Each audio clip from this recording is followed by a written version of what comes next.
better boss up, nigga. Yo, let's go. What's going on, everybody? It is Coach Greg Adams. Back in here with another YouTube live stream. Shout out to the Coach Gang. And that's you. For being in here, being involved, and being active on this YouTube channel. Well, welcome back to Friday's edition to the Wake Up Show. Part of the Free Agent Lifestyle podcast here on the Free Agent Lifestyle channel. You in here with the Bruce Wayne, it is Ish, the King of Kings, the King of Content, and the Speaker of Truth, yours truly, the Notorious One, aka Mr. Coachellini, better known as the Prognosticator, Coach Stradamus, and you're in the Desert Storm bunker with none other than EWF.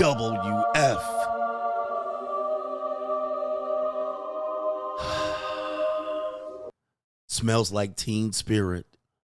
That is every woman's fantasy in the whole fucking show. I'm the CEO, Niggero of Fixes Binds LLC, the unbinder, the undebatable, the undisputed best entertainment here on YouTube. You can call me Senor Gregorio Graybeard. The ladies love to call me Mr. Third Leg Your Greg. third leg was just phenomenal. Also, the man with one trabajo, that is the Mitch Slapper. You're looking at the anointed one. Acknowledge me. The founding father of the After Pill, the junior college sociologist, the Morpheus of the Matey Matrix, the chocolated Confucius, the Black Moses, the Deliverer, also known as the man that walks in the spirit of Elijah. I'm the man with more nicknames than anyone in the game. Just like Malo Poppy, Don Gregorio, and Papacito. Also, 50 Shades of Greg. God Body is in the building. But I'm the man with more nicknames than anyone in the game. But in case you forget those names, just call me CGA. C God Allah NIB. I be the 14-time demonetized champion of YouTube. My Streamlabs is glitching early this morning, but we got a great show for you lined up today. We're going to get into the psyche of the American male. One, Nick Cannon. All right, Nick Cannon. Nick Cannon came out and revealed something that people have accused him of many, many times. I did not defend one Nick Cannon on this one at all. My man, after he got divorced from Mariah Carey, might have been traumatized a little bit. That might have been traumatizing. In fact, it might have been traumatizing just to be married to Mariah Carey. She seems psycho to me. All right. She seems kind of weird to me. All right. She seems like she would be hard to be married to. Just him submitting to Mariah Carey by itself seems like hell. All right. Seems like the marriage made from hell. Okay. Now, he also talked about getting out of that marriage, and one of the motivating factors for him wanting to get out of that marriage, he did not want to hold Mariah Carey's purse. All right. He didn't want to. Gotcha, bitch. He did not want to hold Mariah Carey's purse. All right. He was like, I wanted to be the top dog. I want to be the breadwinner, you know, and he was with Mariah Carey for a long time. All right. Painting her toenails, massaging her feet. And then he went out there and he made big money. So shout out to him. He came out there and he made big money based on his association with Mariah Carey. All right. That's not going to be something that we cannot understate. He as the Masked Singer. He was a co-host of one of those other singing shows. I can't remember. Was it American Idol? It might have been American Idol. New World Order. It might have been American Idol. But what happened was, you know, he got money. He got big. He paused. He ended up making a lot of money in the name for himself. And then he got lost. You know, he got sick. I believe he had lupus. So he was looking at the Undertaker right down this, you know, the death stare of the Undertaker, right? You know, you're looking at your mortality. Your mortality. How long are you going to be here? What are you going to leave behind? And shout out to Selena Gomez. I believe she suffers from lupus, but she recently dropped her weight, apparently. Selena. All right, Selena Gomez, and I believe they suffer from the same disease. And so when you're looking at your mortality and the Undertaker staring right down into your face, you do what? What do? Well, you do something like have 12 children by 5 baby mamas. Now, the community has been looking down upon men like this, Nick Cannon, Cam Newton, and people have been saying, you know what, this shows the recklessness of the American black male. Just like Stephon Diggs, he's in a paternity suit with one baby mama, and he's with Cardi B having another baby while she's going through a divorce, allegedly. You know, what is the real problem out here? The real problem is niggerism. That's the real problem. You know what I mean? It doesn't matter how much money you got. Niggerism is a problem. The real problem is niggerism. Yeah, it is. That's the real problem. So, you know, I haven't defended having 12 children by 6 different women. I've never really defended Nick Cannon on that one. I said, you know, even though you got the money, all right, you got the money, you still can't be having 12 kids by 6 women in the amount of time that he did it, because it was like in a 2-year period. You know, I'm lying facetiously. It was like 10 in 2 years, 10 in 3 years. It was like he was on a mission, completion. And I'm like, I don't know about that. Now, I want men to have as many children as they can have and afford. I mean, you're entitled to that. But like in 3 years, you know what I mean? 10 kids in 3 years, that sounds like something else. You know what I mean? It sounds like... The real problem is niggerism.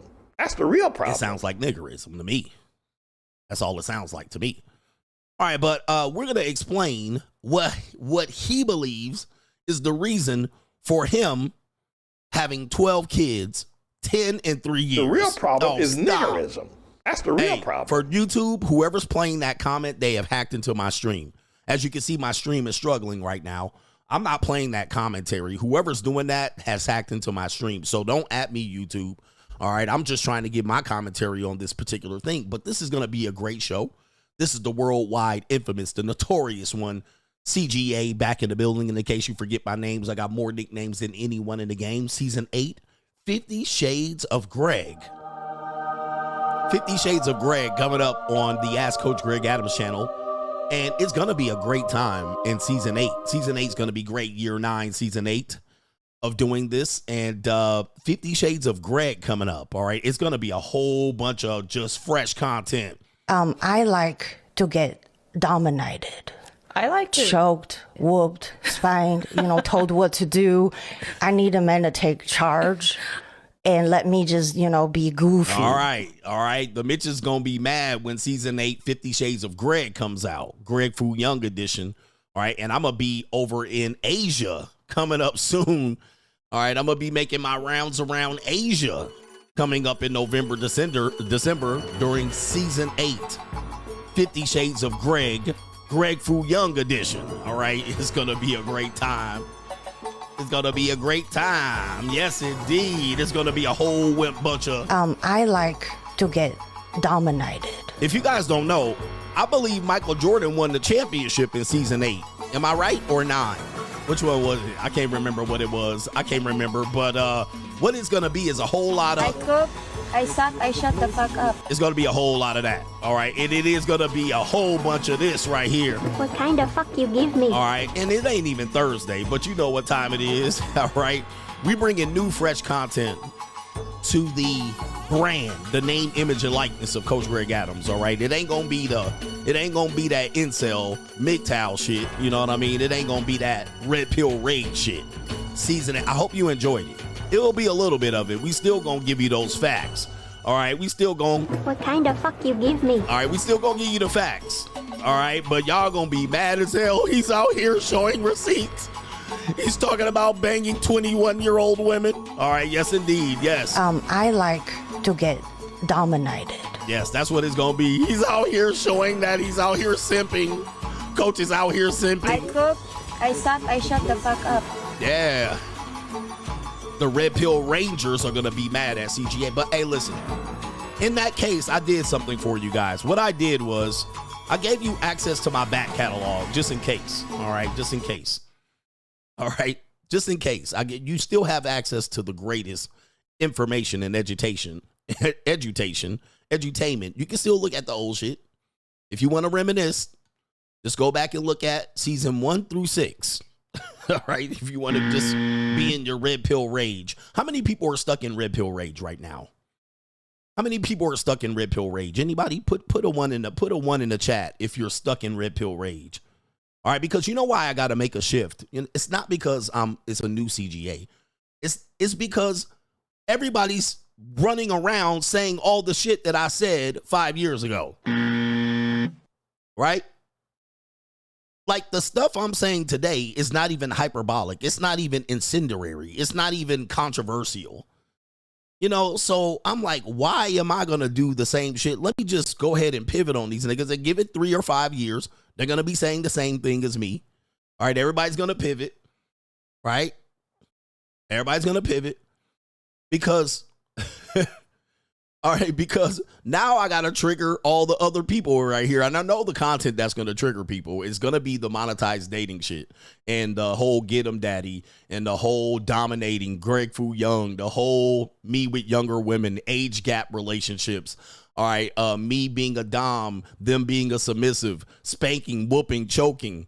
So for me, I had to look at everything that I've been saying, right, for the last 7-8 years. Everybody's saying it now. I mean, I can't even thumb through my Instagram without just a regular person quoting me verbatim. I'm like, what? Damn. All right, just remixing it. And people be like, what are you talking about, coach? Ain't nobody stealing your shit. Let me show you this real quick. All right. Let me show you this right quick. All right, because it's just like, man, I like, what more can I say to prove that, look, my legendary status is being here? I got to be a little bit more edgy. All right, I got to be edgier because my shit ain't edgy anymore. Pause. All right, here we go right here. Take a look at this. Oh, that's not what I want to see. Now, why is this showing that? All right, hold on for a second. Now, why in the hell is it showing? Please, hopefully I don't have to do this live. All right, goodness gracious. I would be sad if I have to reformat my whole stuff over here. Is this it? Okay, here we go. Let me see if I can show it. Check this out. Check this out. I want to show you this. This is Aristotle Investments. A truth most men don't want to hear. All men pay either directly or indirectly. You're either investing money, time, or energy. Time equals money.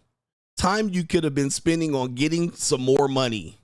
Energy you could have been spending on getting some more money and bettering your future. See, like, I mean,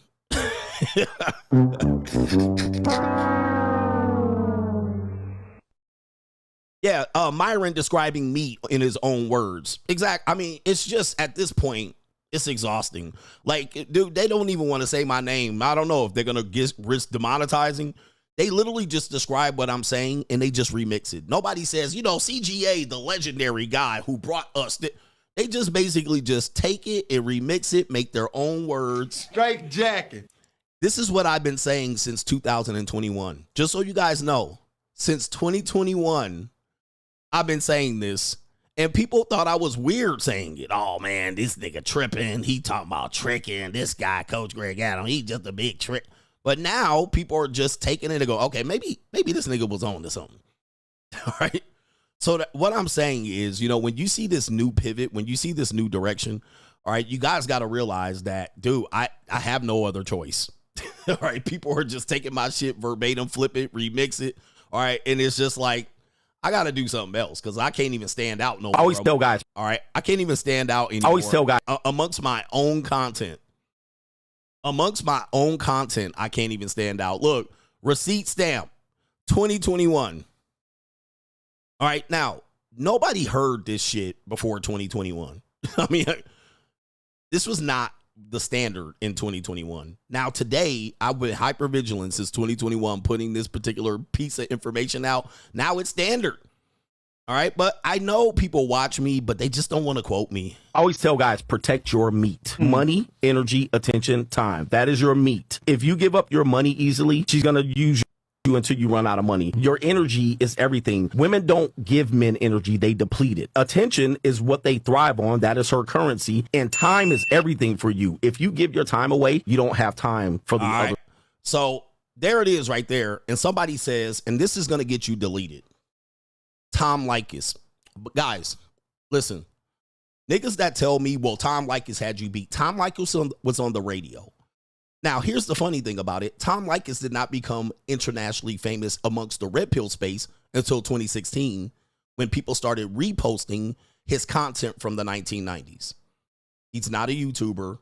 He's not in the modern philosophy. We're not comparing people like Patrice O'Neal and Tom Likas to the people that created it. Guys, that's old hat. That's AM radio. That's AIM radio. Y'all didn't hear Tom Likas until 2019. So he was not making that particular content in 2019 or 2018. He made that content in 2004 and it was reposted. on YouTube. We're not in the same. This is not the same thing. It's not the same group of people we're talking about. And nobody got shit from Tom Likas. They got it from CGA. I'm just letting you know. Nobody heard that from Tom Likas in 2025 and said, let me repost that shit. They heard that shit from me in 2018. All right, in 2019. So nobody, stop with the bullshit. Everybody knows Tom Likas is great. All right, but nobody was listening to Tom Likas in 2004. Nobody. All right. Nobody was talking about that shit. Y'all heard him in 2018 and 19. All right, so let's just get that straight. Let's just get that straight. Neither am I saying that I was ahead of Tom Likas. So anyway, go ahead and give me my motherfucking props as the King of Kings. That's what I want you to do. All right, that's what we need to do about here. And not even your red pill guys were saying what I was saying. Acknowledge me. Okay. Not even the red pill guys, your famous red pill guys, you know, the guys that tell you to rationalize your mail.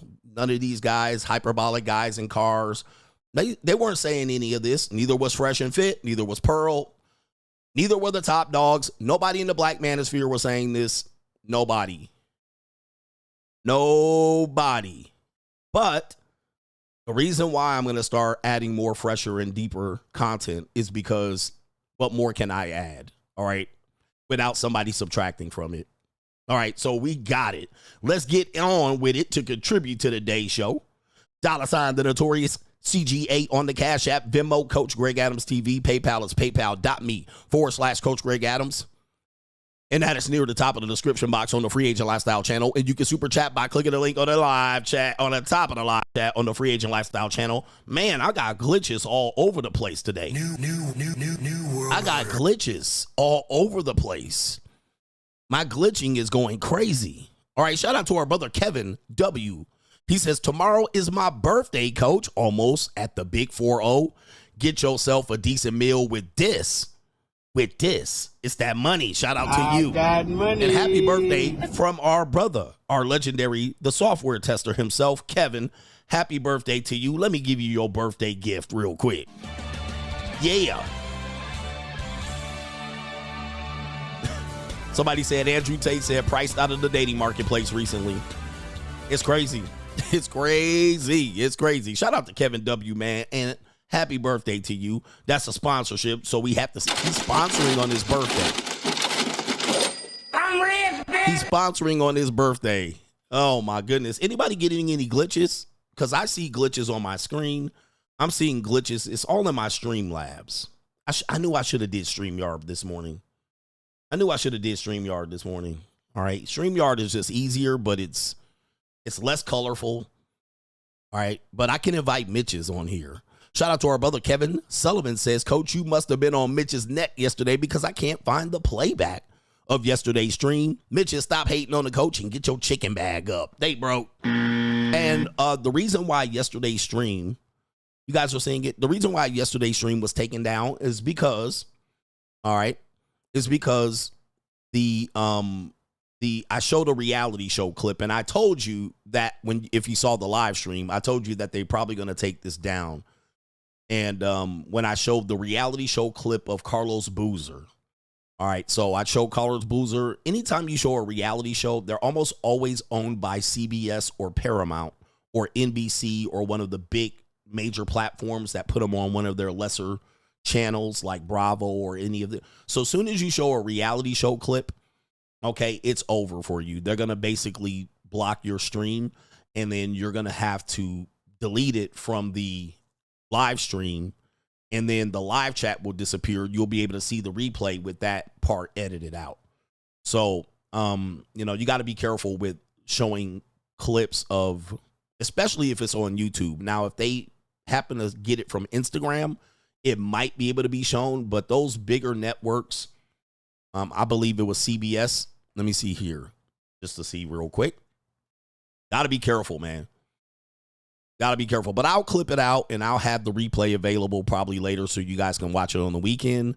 But I got to edit that particular part out, unfortunately. Reality show clips. Yeah, this one was owned by copyright claim. Let's see here. Let me click this. The details tells me it's from Universal, NBC Universal. So that little clip that I showed of Carlos Boozer with the skeezer trying to finesse him got the clip blocked. All right. All right, so there you go, right? Somebody said also you can watch it on Rumble. All right, so thank you for the reminder. You can, NBC, not the NBA. All right, sometimes I misspeak. NBC Universal, but you can watch the whole stream on Rumble. Rumble was uninterrupted, so it didn't get blocked. Rumble, niggas be like, go to Rumble, coach, and I'll be like, nope. All right, but you can watch it on Rumble, and do not ask me the link to Rumble, bruh. All right, it's in the description box, but you can watch the stream on Rumble. Thank you for reminding me. All right, but if you ever see the stream blocked on YouTube, and more than likely if I'm streaming at home, I do back it up on Rumble, so you can watch it on Rumble. All right, Rumble's good for something. All right, Rumble's good for something. All right, we got our brother Paul says, we are winning, keep it up. We looking for the winners in the building. All right. It is hard, man. We looking for the winners. All right. Who else needs to be up here winning? All right. Shout out to our brother Hustle Every Day. He says, my money, energy, attention, and time first. Women, make yourself valuable to me. A very hard thing for women to do, right? They are the table. And it's hard for men to understand that's what we want them to do. Shout out to our brother Joshua Moon says, if I had the money, 12 kids, 5 baby mamas, sign me up. He said the real problem is niggerism. Shout out to you right here. The real problem is niggerism. That's the real problem. Now, there is something to say about what Nick Cannon did in terms of getting these 12 kids. And I believe men should be able to breed and have as many kids as they want. Now, not in the United States, though.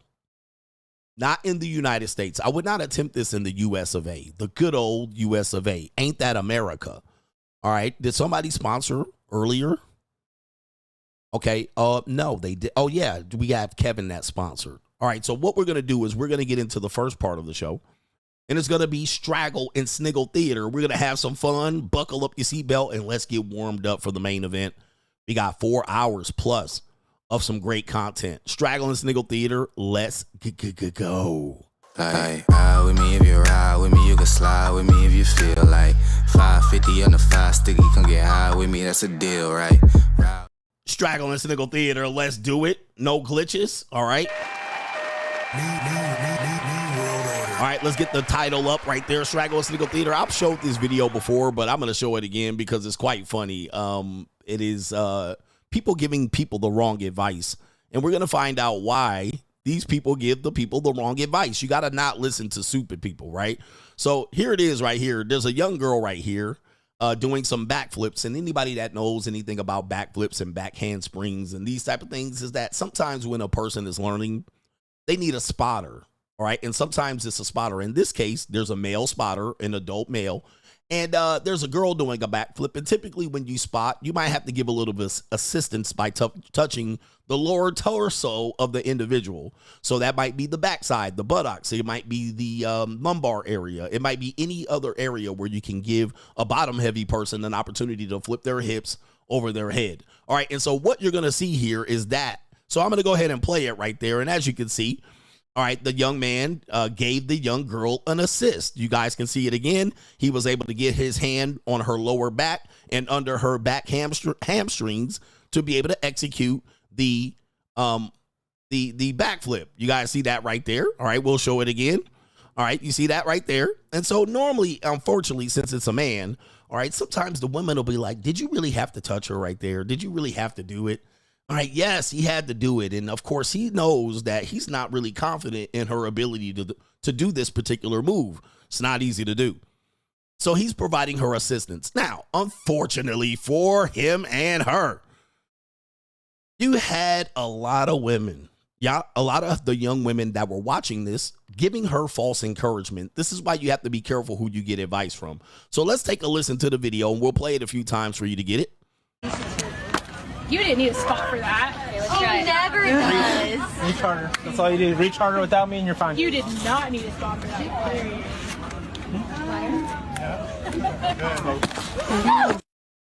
Are you okay? Yeah. That was crazy.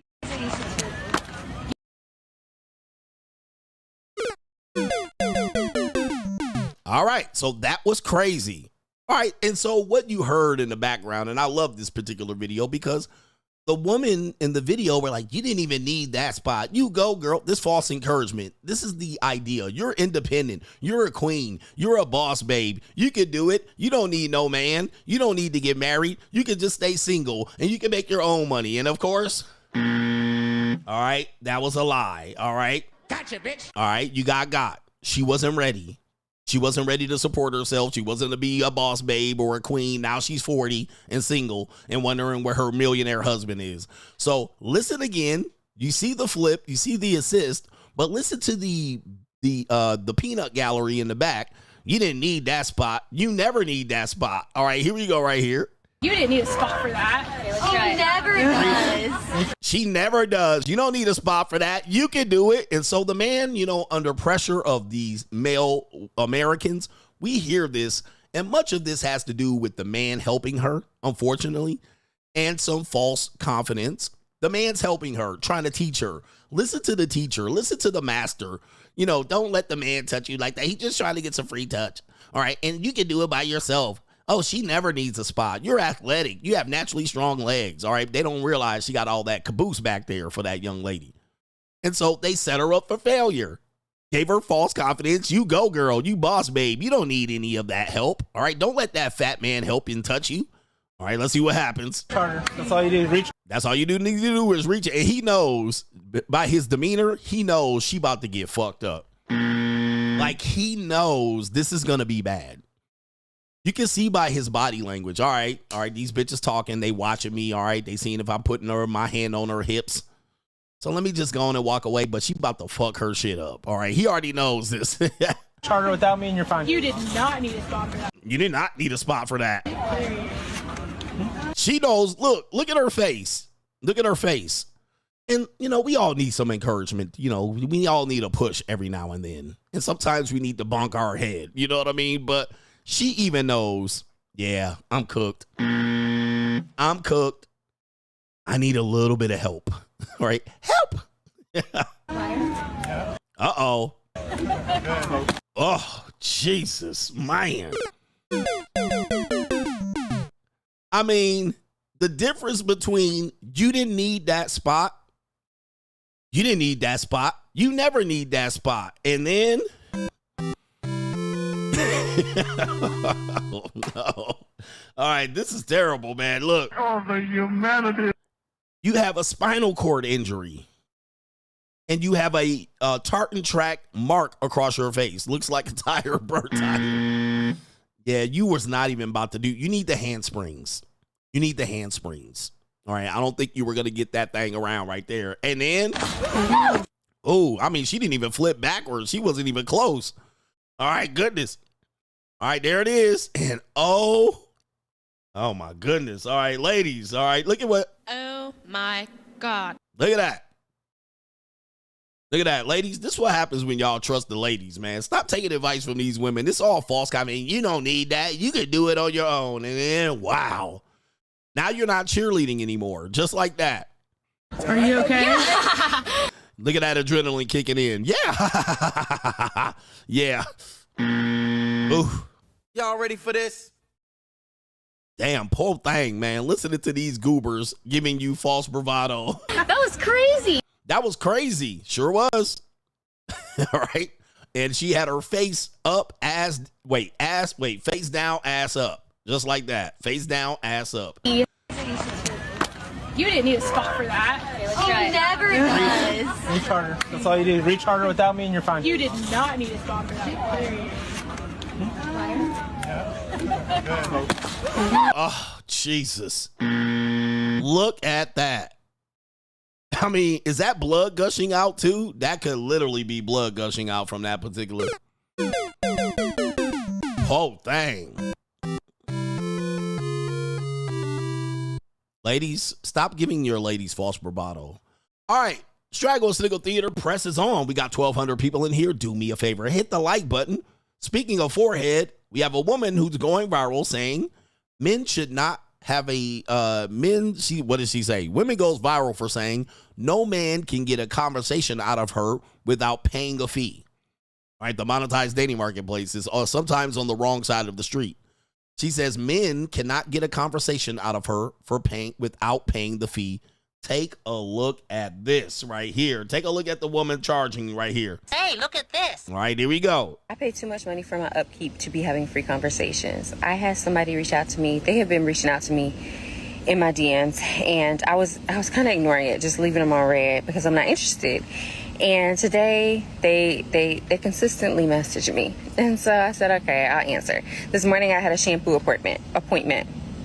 And so I answered, and they were like, am I disturbing you? And I said, I don't converse with men that I don't know. And they said, well, let's change that. And I said, well, I'm actually on the way to go get my hair done. You gonna contribute to that?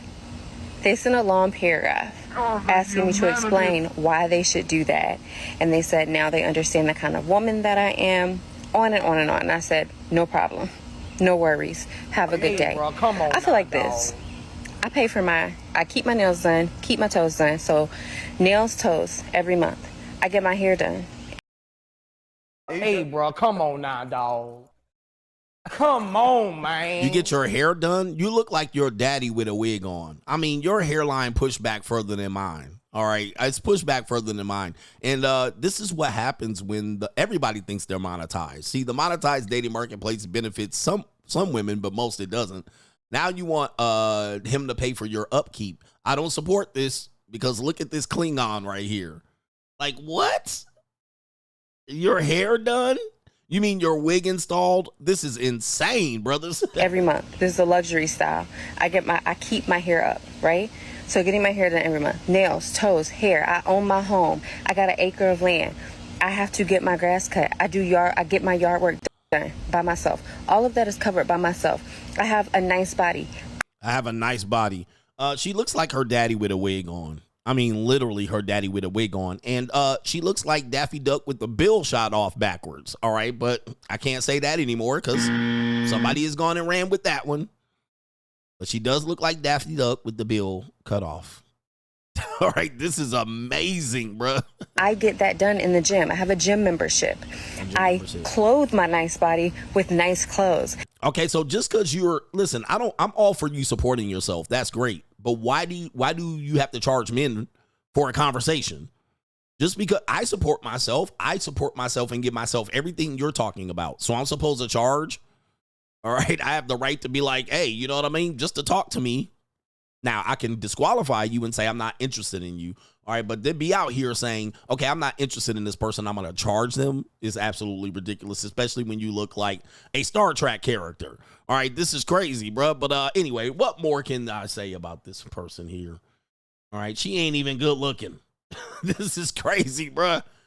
I mean, look at this. Oh, man, I'm not even going to say much more about this. What else do I need to say about that individual? It's getting hectic. Okay, we got Straggle at Sniggle Theater. We have Rampage Jackson has something to say about him. You guys know he's been going feral on the internet. He's an IRL streamer, and he's in his 40s. He might be close to 50. And he's going to talk about him at the JUCO, because, you know, he at the JUCO. And we have an update on his son coming up here. But he's at the junior college. He's messing with young white women. Where the white women at? All right, that seems like his cup of tea. All right, he likes the white women, that's for damn sure. And he also likes linglings, but a lingling took his ass to court a couple times and played him like a big old fool. So he loves linglings. I think he has a child by a lingling. All right, but... What kind of fuck you give me? All right, but he also is an older man messing with younger women. Now, he is going to explain what it's like to date younger women, all right, at the old age of near 50. All right, so here we go right here. Rampage Jackson says he be with his 25-year-old girlfriend so much he can't even cheat. Okay, so here we go. I ain't gonna never date no 25-year-old bitch no more, because she fucked me so much I don't even got time to cheat on a bitch. That's bad. I don't even got time to cheat on a bitch. Like, I'm drained. I got nothing left. Other bitches be wanting to fuck like, bitch. All right, I know this look too. This is me at the JUCO as well. All right, but you know, sometimes I have to suck it up, Buttercup, and be like, hey, I got money and deals, Nick the slang. All right, I get it. But when older men get with younger girls, I like younger girls, but the younger girls be out here draining your ball sack, all right, acting like a pure succubi, drying out your skin, emptying your balls, all right, giving you rounds, early rounds in the morning, rounds in the afternoon, rounds in the evening. You like, bruh. And she's still going, rounds in the next morning, rounds in the middle of the night. You like, bruh. All right, and they looking at you like, what happened, old man? You're like, who's going to do all this fucking? All right, this is crazy. All right, I can't even get my next girl in the rotation over here. She want to come see me. Then all of my sudden, my phone blowing up. Daddy, let me come see you. I'm like, whoa. All right, this is crazy. Who wants to do 2 and 3? Okay, Daddy. You got to do 2 times a day. 2 different bitches. You're like, hold up. The girl leaving in the morning, some girl leaving on her lunch break, some girl coming in the evening. You're like, this is crazy. All right, so he definitely got hit with the okey doke. You do have to worry about this, and Gotcha, bitch. definitely if you got money. All right, if you got money, what do I always tell you at the JUCO? You guys don't have enough money or dick. All right, I always tell you, I do not have enough money or dick. I don't. All right, I'm an old man. I literally am in a situation where I have enough resources, but I don't have a good refractionary recovery period. All right, I don't. My refractory period is extremely long. All right, and they be having you roar. All right, and you know this is the struggle of young men because young men have to figure it out. Y'all got refractory period, recovery. All right. But me, on the other hand, I'm like, ma'am, give me about a couple of hours. I'll be ready. Okay, this is crazy. But them young girls be tapping on your shoulder. Are you ready, daddy? All right. Are you ready again? Get him, daddy. All right. But it is a good time, man. But these young women out here are sex demons. These young women in general are sex demons. There's demons out here. These women are true succubis. Shout out to our brother, Black Ram 313. I realize a lot of y'all brothers are getting demonetized lately. Shout out to you. I heard you got demonetized. I heard Satan the Sinner got demonetized. I'm like, niggas, hey, I told y'all it's coming around. Don't think y'all gonna slide through. Okay. Eventually, all of us are gonna get got. All right. You better figure out how to make some more money. But you know, one of the good things about being at the JUCO is that these women are insatiable sex demons. All right, it's succubis. All right, they like to throw that punani around. Throw that ass in the circle. Throw that ass in the circle. All right, these people will have your skin dried out. You be coming out looking like death warmed over. All right, these are semen demons. Your boy, even your boy Rampage Jackson is like, yo, I can't. Oh, the humanity. I can't keep up. 25-year-old girlfriend. How old is Rampage Jackson? I think he's about my age. Shout out to Rampage. He sounds like he'd be, let me see here. Rampage Jackson's age. He is 47. All right. Not even, dude, I'm 2 years older than you. All right. It gets worse as you age. All right. Where we at here? We got, yeah. All right, we have a young black male, all right? And let's take a look at this young black male. This young black male says, his name is Suburb Baby. He thinks losers get all the benefits with women, all right, a.k.a. the Pookie stuff. And his name is Suburb Baby. I don't know who he is, but I'm going to see here. He's got, 2.6 million followers on the gram, so he's known. All right, he's known. And there it is right there. Suburb Babe says that losers get all the benefits with women. We're going to see what he says here. Let's see here. We got a couple of strags, and let's see what he says here. You're a loser. You're literally a loser. You're a loser. You're not going to... I really feel like I should become a loser because it seems like losers get all the benefits when dealing with women. Real niggas don't get good benefits. But losers, they always get taken back. Losers are always getting girls begging them to act right. Real niggas don't get none of that. Real niggas get treated like losers, and losers get treated like real niggas. So maybe I should be a loser. I'm gonna be a loser. Being a real nigga don't pay these days.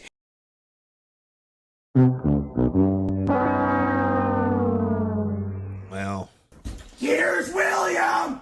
Unfortunately, this is not the right way to go. Of course, a lot of men believe this is the right way to go, right? And I can see why you would see that, because look at this petite little thing right here. She got her titties pushed up, and look at the little baddie behind her. She blurry and she look like a little baddie. But trust me, man, being a loser long term doesn't help. But see, cause look, these little baddies gonna be washed when you turn 40. But when you turn 40, you're gonna fuck their daughters. All right. You're going to fuck their daughters. And what I've been trying to be critical of is for men. Here's William. Do not take this approach. This is a bad idea long term. Now, short term, it's not going to help you. You know what I mean? Because we were all looking at this and watched all the baddies when we were 18, 19, 16, 20, 22 go with certain loser dudes. And we were like, what's wrong? It's not going to help. And you're a guy that has social media following. I'm pretty sure you got some money. Guys, these women, you can get them, and you can get them for the next 40 or 50 years. But to say and claim that bums get women, so I'm going to be a bum, it's not, I promise you, gentlemen. And let me go full screen. Do not do this. I know it seems like an easy adjustment for now, but don't try to be something you're not. Don't come out here and get shot, because a lot of y'all niggas will come out here and get shot. Some of y'all niggas will get beat up and jumped. Some of y'all are going to do activity that just going to get y'all 25 years in prison. Some of you guys ain't got the stomach. Some of y'all going to be in there. All you're going to be is booty meat for the booty warrior when you get into prison. That's all you're going to be. Hey, yo, chill, some of y'all going to get life hey, sentences yo. and be passing out in them courtrooms knowing that them Duke shoots about to go get violated. Do not be a loser to get the women in their age group now. Don't try to take all the shortcuts. I know, but I don't want to wait. I know. I get it. But you want to be the man when you're 35 to 70, 35 to 60 that wins, instead of winning in that short time frame where you're seeing other men winning. All right. So he's saying the losers are winning, and I get it. These bum bitches be with these bum ass loser niggas. Yes, when you're 20 and 25, it's just bad to see. But guys, do not take the rowdy saying. And a lot of guys are preaching that. You can be broke and still get pussy out here. Why would you do that? Why would you do that? Why would you even put that on your conscience? Or, you know, the average black man makes 50 grand, so these women are going to have to lower their standards. No. The men are going to have to boss up. Why don't you boss up? All right. Why don't everybody raise the standard? That's what I've been saying here for years. Why don't you take yourself, raise your own standard, and then you can deal with who you want to deal with. And it's only going to take you 2 or 3 years. But to claim that I'm going to be a loser to win with, just for, you literally are saying you want to be a loser to get bitches. Like, wow. Like, that is why that's a dumb strategy. All right, instead of being a winner in life, I'll be a loser so I can get all of these passed around whores. Right? Now, you can get these passed around whores much later, and you're going to realize they're empty vessels. There's really, you know, it's nice, but when you're squeezing their lungs, yeah, I mean, they just another wet pussy. It's just another stinking wet hole. And then there's dozens and dozens and dozens of them. You bang about 40 or 50 of these, and you'll be like over it real quick. Real quick, you'll be over it. You'll be like, these bitches ain't shit. All right? They really wasn't shit even back then. All right, but I know you wanted to poke on them, and you couldn't poke on them, so you had to go ahead and rub one out on some lotion. I get it. Yo, chill, son. All right, but dude, bang for about 40 or 50 of these. All right, and it won't cost you that much money. It won't. All right, it ain't even gonna cost you even a month's worth of salary. And you're gonna realize after a while, like, damn, I was making a big deal about these old bum bitches. All right, then you go start looking for something a little bit better than that. All right, but then you trade your life and become a bum, a loser, or a broke guy, or a guy that ends up dead or in prison for bum bitches. Now that is a bad strategy. That's a horrible strategy, because now you're dealing with bum bitches, and that's all you're gonna have, and you're only gonna deal with them for a certain amount of time. Then they're gonna be ran through, single mothered out, pookied out, or whatever they're gonna be, tattooed out strags. And now you got to live the next 40 years of your life as a bum nigga. Do not take this strategy of the average black man only makes 50 grand, so the women have to lower their standards. Do not do that to yourself. Let the other niggas do it to themselves. Do not do it to you. Do not take the strategy that the bums end up women with these bum bitches, and then you become a bum. Do not do it. That is a bad psyops. It is a horrible psyops. Don't fall for it. Don't fall for it, because a lot of guys fall for that shit, and they argue that shit. You can be broke out here and get bitch. Do not fall for that. All right? That's Straggle and Sniggle Theater. I hope you learned something today. All right? Where's my outro? I don't know where the outro is, but it's here somewhere. Like, ride with me if you ride with me, you can slide with me if you feel like 550 on the 5 sticky, come get high with me, that's a deal, right? Ride. Young nigga got a fetish for success. If I ain't next, and I just leave impression. Next to rain on the window pane, puffy plain Jane. Let him second guess me. Wanna cop the Porsche with the porcelain skin. Whip the wheels.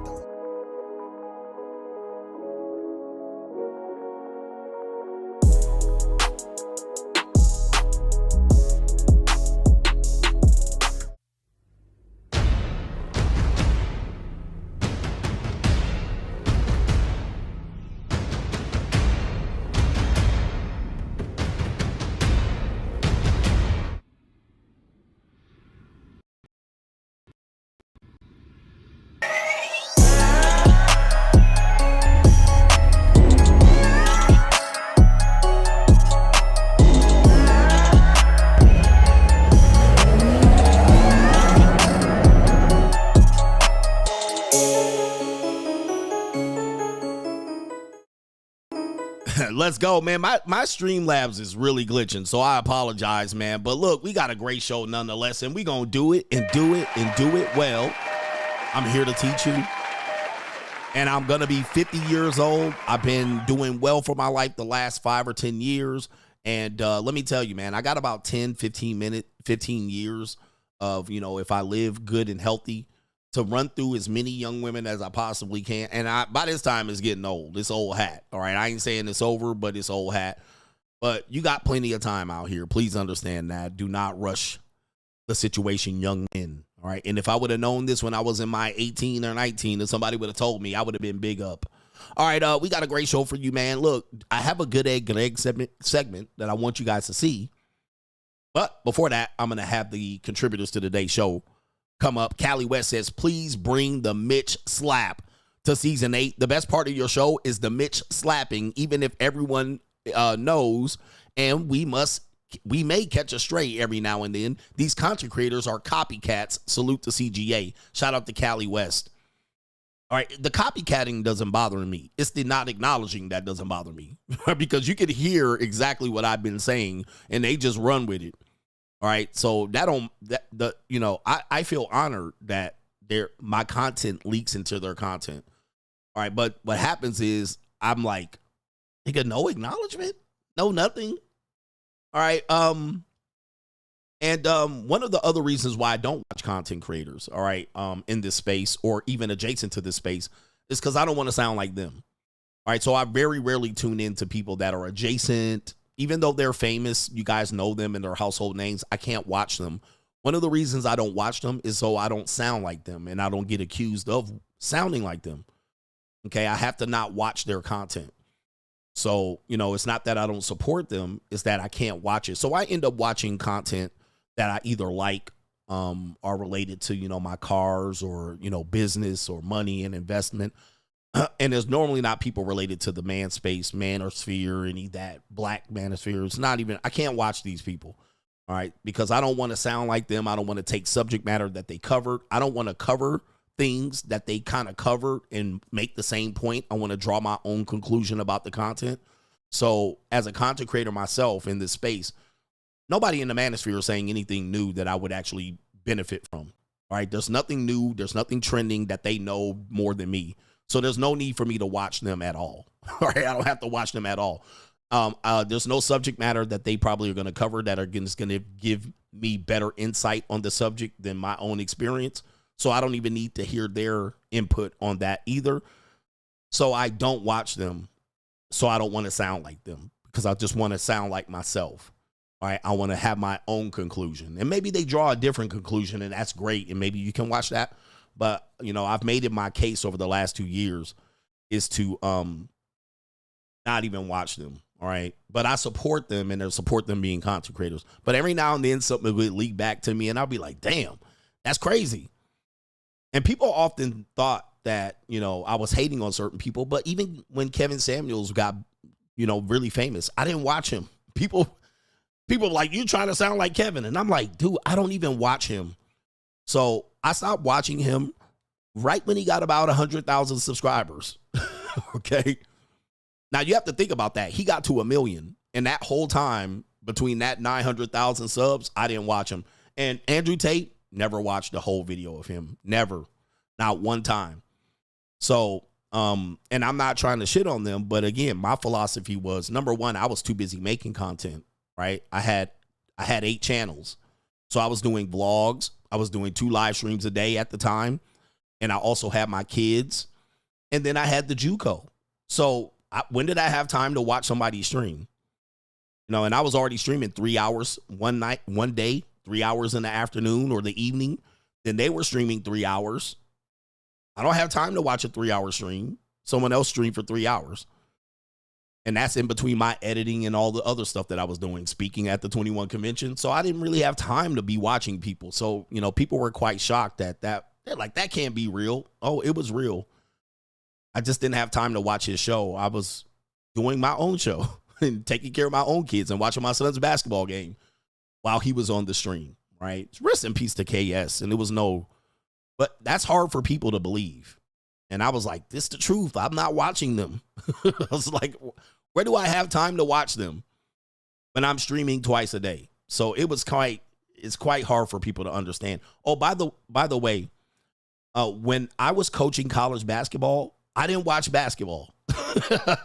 And it's the same as entertainers. When you're an entertainer and you're doing concerts and you're recording songs and you're on the tour bus and you're on airplanes, you don't have time to watch other people's shows and albums, right? You don't have time to keep up on the gossip and see everything they're saying and doing.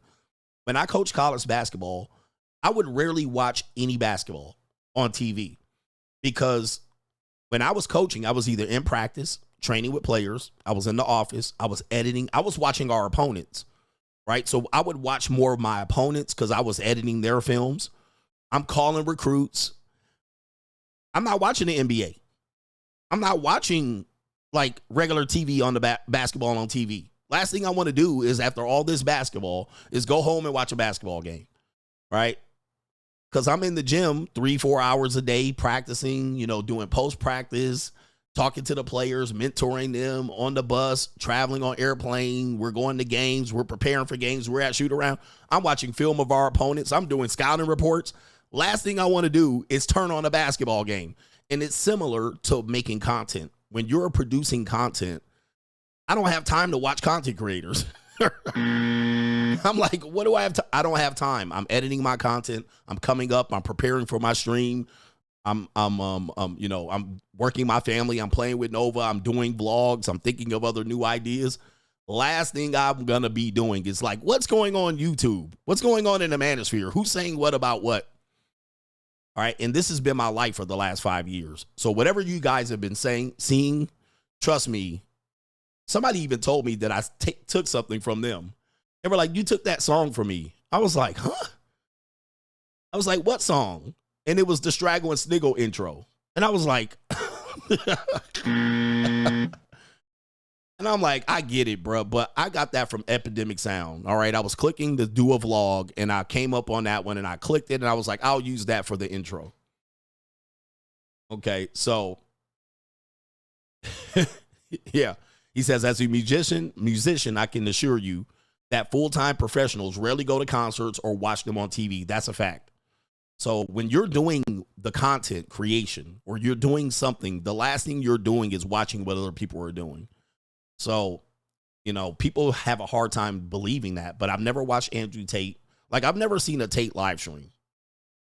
Not a single one. I've seen clips of him. I've seen clips of his live streams, and it's mostly, but I've never seen a live stream where I was sitting there like, oh, shit, it's an emergency meeting. All right, let me click and sit through this. Same thing with Kevin Samuels. Once he got about 100,000 subs, I wasn't tuned in anymore. All right, I wasn't tuned in. So I missed everything after that. Whatever happened after that, if it wasn't a clip, I completely missed it. So I did see the clips, but I could not tell you where it came from. So when you're saying, oh, it sounds like that, and you just, I'm like, trust me, brother, I was not watching. At the time, I had a very big live stream going on at the same time. All right, anyway, it's hard for normies to understand this because they're watching all the time. They're watching all day. They'll watch my show, then they'll go to the next show and the next show and the next show. But they are assuming that I just turned this off and then go to everybody else's show like them. I don't. I completely leave I completely leave the whole studio, and then I'm out running around. All right. Last thing I want to do is hear exactly what I've been putting out in the world. All right. So, Mr. Martinez, Ronald Martinez, saying paying the way for the midgets in the chat that want you to work for free. He said, shout out to the Money Mindset gang. It's boss up. Better boss up, nigga. All right. One of the reasons, again, Ronald, that's a co-sponsorship. The men's space. Okay. The men's space, I'm getting rid of the men's space idea of, oh, these men are supposed to help men, but not benefit from it. And it's not just the men's space, it's the content creator space in general. But the men's space have been affected by this, right? And they're like, oh, you're not supposed to make money and you're grifting. Yeah, I gotta go. And so I always say men don't leave the manosphere. The manosphere leaves the men. All right. So content creators that have to disassociate with this toxic group of men who want you to do all the work but get no benefit and do all the sacrifices, stick your neck out there. These men abandon the content creator. So when the content creator has no other choice but to survive, right? I gotta survive, man. My face is out here. All right. I'm dead on YouTube. Right. But you want me to come up here and tap dance? Not crazy. Not you crazy. Edmund Dante says Coach Destiny was demonetized recently. So that means they'll monetize you soon, right? Nope. He says the selective outrage from YouTube and other social media forums burns me up, Coach. These companies have already shown who they support over the years. Buzzer to them. Yeah, you know, when you're making, when you hit a niche, unfortunately, your niche could be the content creation niche that's get demonetized, unfortunately. So Destiny got demonetized, and apparently he jumped on Al Gore's internet saying he could not pay his rent. Your rent's due, motherfucker. He said this is all of his income. I believe it was on Twitch. So it get hectic out here. This is why I'm selective of what I talk about on here. All right. I've already took my shots at who I need to talk about on here, but New world order. Guys, Trump is in power, MAGA's in power. If you attack them, you're probably going to get demonetized. Then if you go in on the JESS, okay, forget it. I'm not going to say what race, what people. We know I can't say that. I know y'all want to expose the world on who doing who and the JESS. If y'all want to go up in there, I'm not going to say what race, what people. We know I can't say that. Go ahead and crawl up in that can. All right. I know y'all think y'all going to win in the end. All right. And y'all going to go against the MAGA. All right. The MAGA's got control right now. Just like when the Democrats had control, everybody was getting demonetized and all that. But y'all want to go in on the JESS? I'm not going to say what race, what people. We know I can't say that. There's only one result that's going to happen. All right. You only got one thing's going to happen.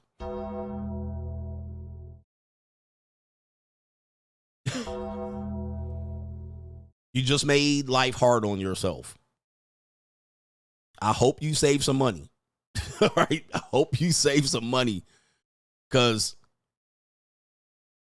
I went to school with these people.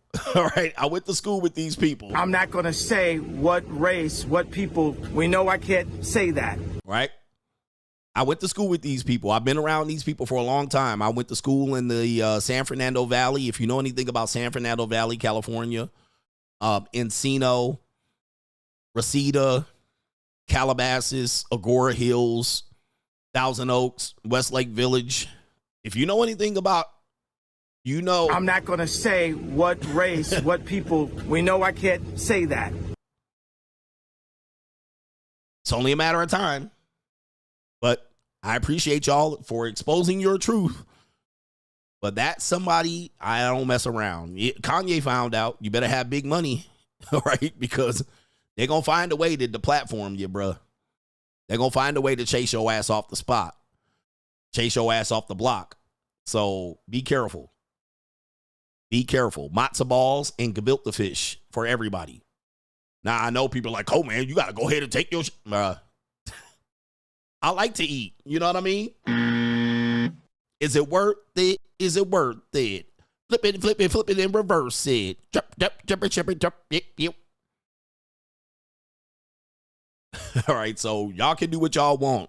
But I like to live in Topanga Canyon and Woodland Hills. I would love to live in Northridge and Encino.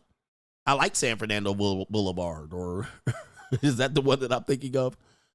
I like to go shopping in Reseda. And I like my time spent in Westlake Village, California, but it is what it is. Anyway, shout out to MC Hamster, says, Coach, my girl is watching Emily in Paris during maternity leave. This is another eat, pray, love fantasy. What's up for the weekend, Gregorio Graybeard? Shout out to you right there. What's up for the weekend? Let's say what's up for the weekend. What's up, nigga? What's up for the weekend, nigga? All right, shout out to you right there. I don't know anything about Emily in Paris, but eat, pray, love fantasy, that means you're cooked. All right, she's already getting her next steps planned. All right, and then we got one more. It is our brother here. Carlos says, life is a game whether you like it or not. The Mitches and the Brokies not playing think they have moral superiority, but they will lose by default. My issue with them is the fact that they can't take their L in silence, but want a redistribution of the winners' gains like communists. This is a big fact. This is a big fact. So the losers end up being the ones shouting at the top of their lungs about them losing, maybe getting their gift in heaven at the end of this purgatory. But then what they want is they want the redistribution of the wealth, or they want to start over. All right, let's start over. All right, or let's punish the people that had an advantage and take their wealth, right? So they're oftentimes stealing, but of course it's a mindset. It's a mindset that I don't want men to have, because let me tell you something. I know wealthy people, they don't give a fuck about none of y'all. They got money for wars but can't feed the poor. They do not care, and I've been trying to tell you, they will not care, bro. They will not care. And last point on this, as we go into good egg, like Carlos said, this is a point. Try not to mess with people in survival mode. All right. And this is a lesson not only for men dealing with women, but women dealing with men, and vice versa. You dealing with your family members. Lots of people are in survival mode, and you can tell by what they're saying, right? They're talking about I'm moral and how much do you need? And then they say, how do I feed a family of four? They'll talk about how price of the eggs are pricing them out. They'll say Las Vegas is dead and we need to kill it, right? Their design is to take away. Right, we need to destroy it. They'll talk about how shrinkflation and these corporations are screwing over the people. And what'll happen is they'll try to get you misery loves company. They'll try to link you in with these ideas. All right, and these ideas are going to kill your ambition, and it's going to make it seem like you're doing work every day but gaining nothing.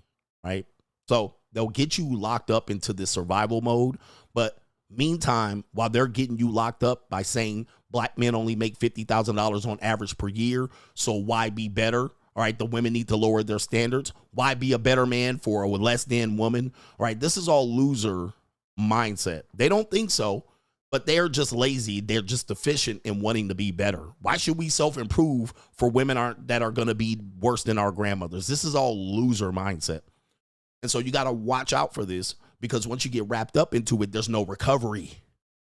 These people, then, you don't realize they're begging on the back end. So while they got you out here believing that they're fighting the good fight and everybody's going to go to heaven and you're going to win in the end, these whores are out here begging men to give them $500. These whores are out here opening their spreading their butt cheeks, trying to get an extra couple of dollars, and you aren't doing it. Not only that, these other people are robbing the government's social services to be able to survive. Okay. And what they did was lower the bar and the mindset for you. And you don't realize these motherfucking leeches are out here preying on people who got it. They're stealing, they're killing, they're scamming, they're robbing. The women are whoring themselves out for extra dollars and then coming out here playing the righteous and moral. Okay. And then they got you out here trying to figure out how they winning. Like, how did they get that extra money? Oh, I don't know. I don't know. But my philosophy was, you need to improve for yourself, because it's dog eat dog. Don't improve for women, right? Improve for yourself. because it's dog eat dog. It's survival mode. And that's been my message from the very beginning. Now, y'all see me do it, and I got the receipts, and you see me doubling back, enjoying the fruits of my labor and enjoying the fruits of the nectar of the beautiful peach between a woman's legs. So I'm here. Right now I've arrived, and it's hard for me to now explain the message because men want to take the shortcut. But you got to realize this took me 7-8 years of just laying it down, diligent. And I caught a wave and I rode it. I want you to catch that wave. Never fall for these people out here telling you to lower yourself or lower the bar, or because you're not going to see them 30 years later how much of a loser they are. Good egg, and that was a good egg segment by itself. But I got this motivational message right here. Okay. Las Vegas is dead. Don't go back. I used to get $6.99 steaks there. Now it's $22 bottles of water. Go to Las Vegas because them losers ain't going to fucking be there. All right. Go to Las Vegas. All right. Or go anywhere, bruh. You don't have to go to Vegas. Don't let now I hear Hawaii. Oh, Hawaii. They're doing this and they're doing that. These people are making conscious decisions to do that. The bottles of water are $22, but if you go down the street, just go to the store, there's a Target, a Walgreens right there. You could get water for regular price. They're lying to you, guys. They're lying to you. Maybe the water in the Walgreens is a little bit extra, $5. All right, $3.99. But you can go downstairs. See, these motherfuckers are talking about the bottle of water in the room that you don't have to drink. You don't got to drink that water, nigga. You could go downstairs. You could go in the elevator, down the stairs, walk down the strip, cross the street in 115-degree weather, go to the CVS. You could get a whole case for $15, drag it right back to your hotel room. Now, this is going to be the walk from hell. This is the walk from fucking hell. You're going to be like, God damn, carrying a whole case for $15 back. It's going to feel like a hell of a walk because it's not a convenient walk. You got to go all through the hotel, all down to the corner, all down to Vegas Boulevard, across the street, over the bridge. Right? And you can get the water, bruh. It's going to be regular fucking price. But they want to jump on the internet. Damn, it's expensive to go to Hawaii. This $22 bottles of water, and they charging all these resort fees. Go to the ABC store, motherfucker. There's an ABC store on every corner. There's an ABC store on every corner, bruh. Go get some water down there. All right, what the fuck?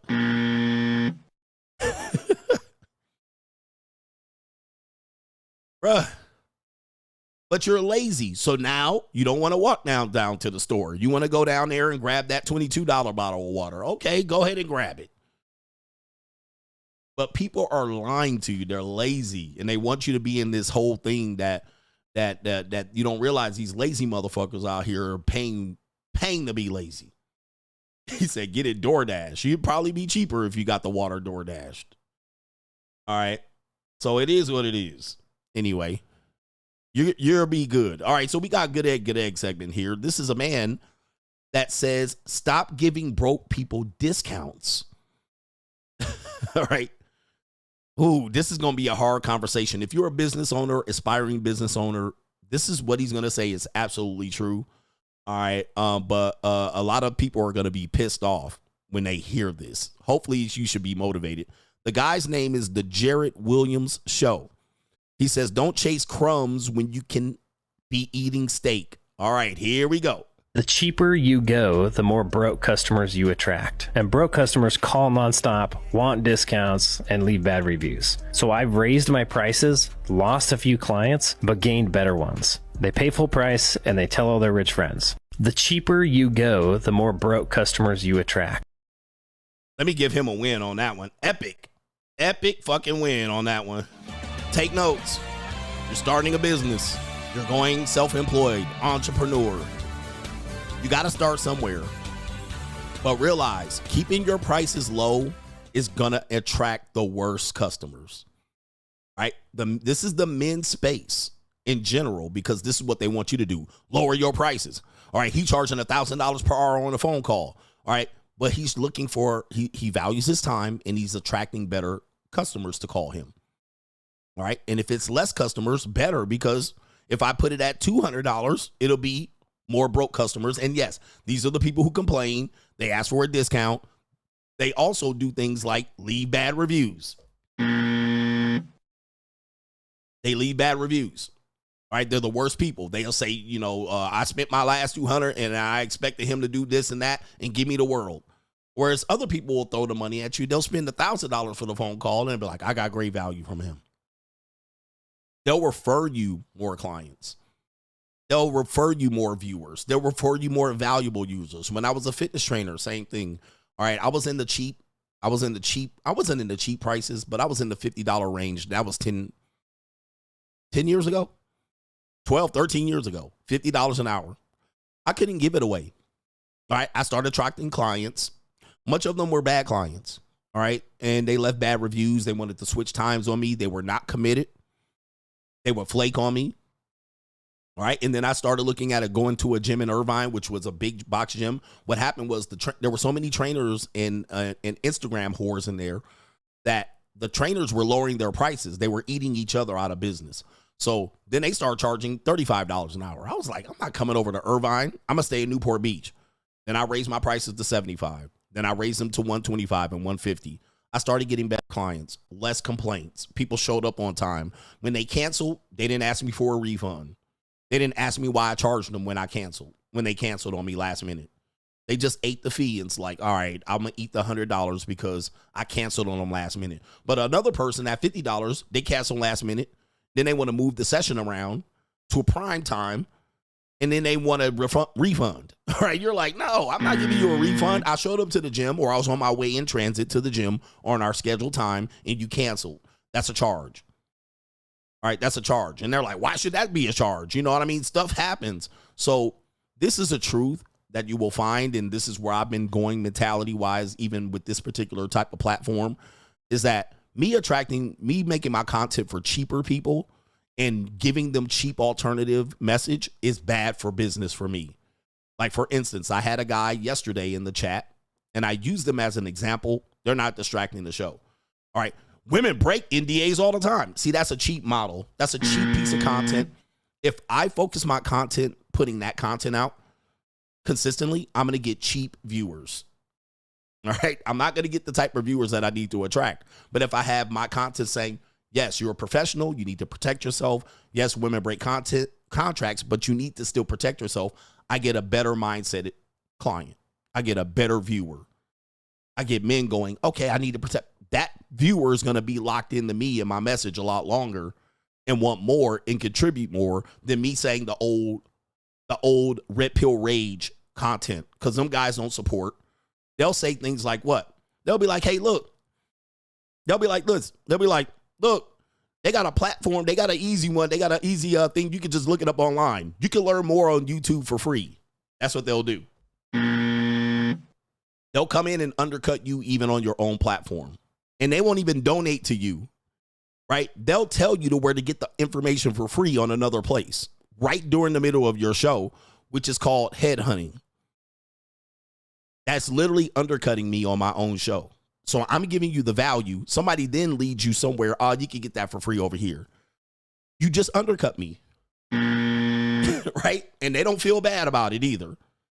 And I'm like, block? Why would you do that? I'm giving you the value. I'm presenting the information to you.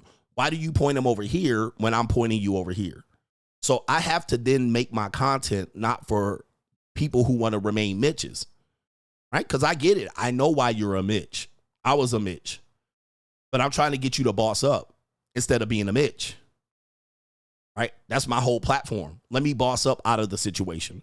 But what they'll do is those same guys that want to cheat their way through life, they will even redirect other people away from me when I'm the one sitting there getting you the value. Why would you do that? Why would I allow my audience to be that group of men? Why would you do that? Right? So there it is right here. The cheaper you go, the more broke clients you attract. This is the truth in business, but you do have to start somewhere.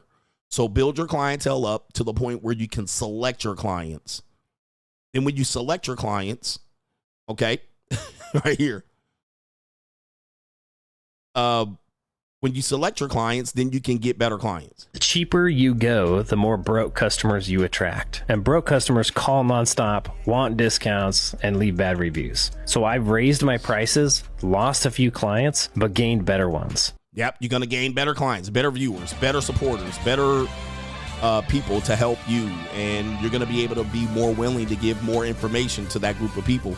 Because there's people that used to donate more during my live stream, but they're Money Mindset members, right? And they are members on Locals. So that's like a sponsorship to me.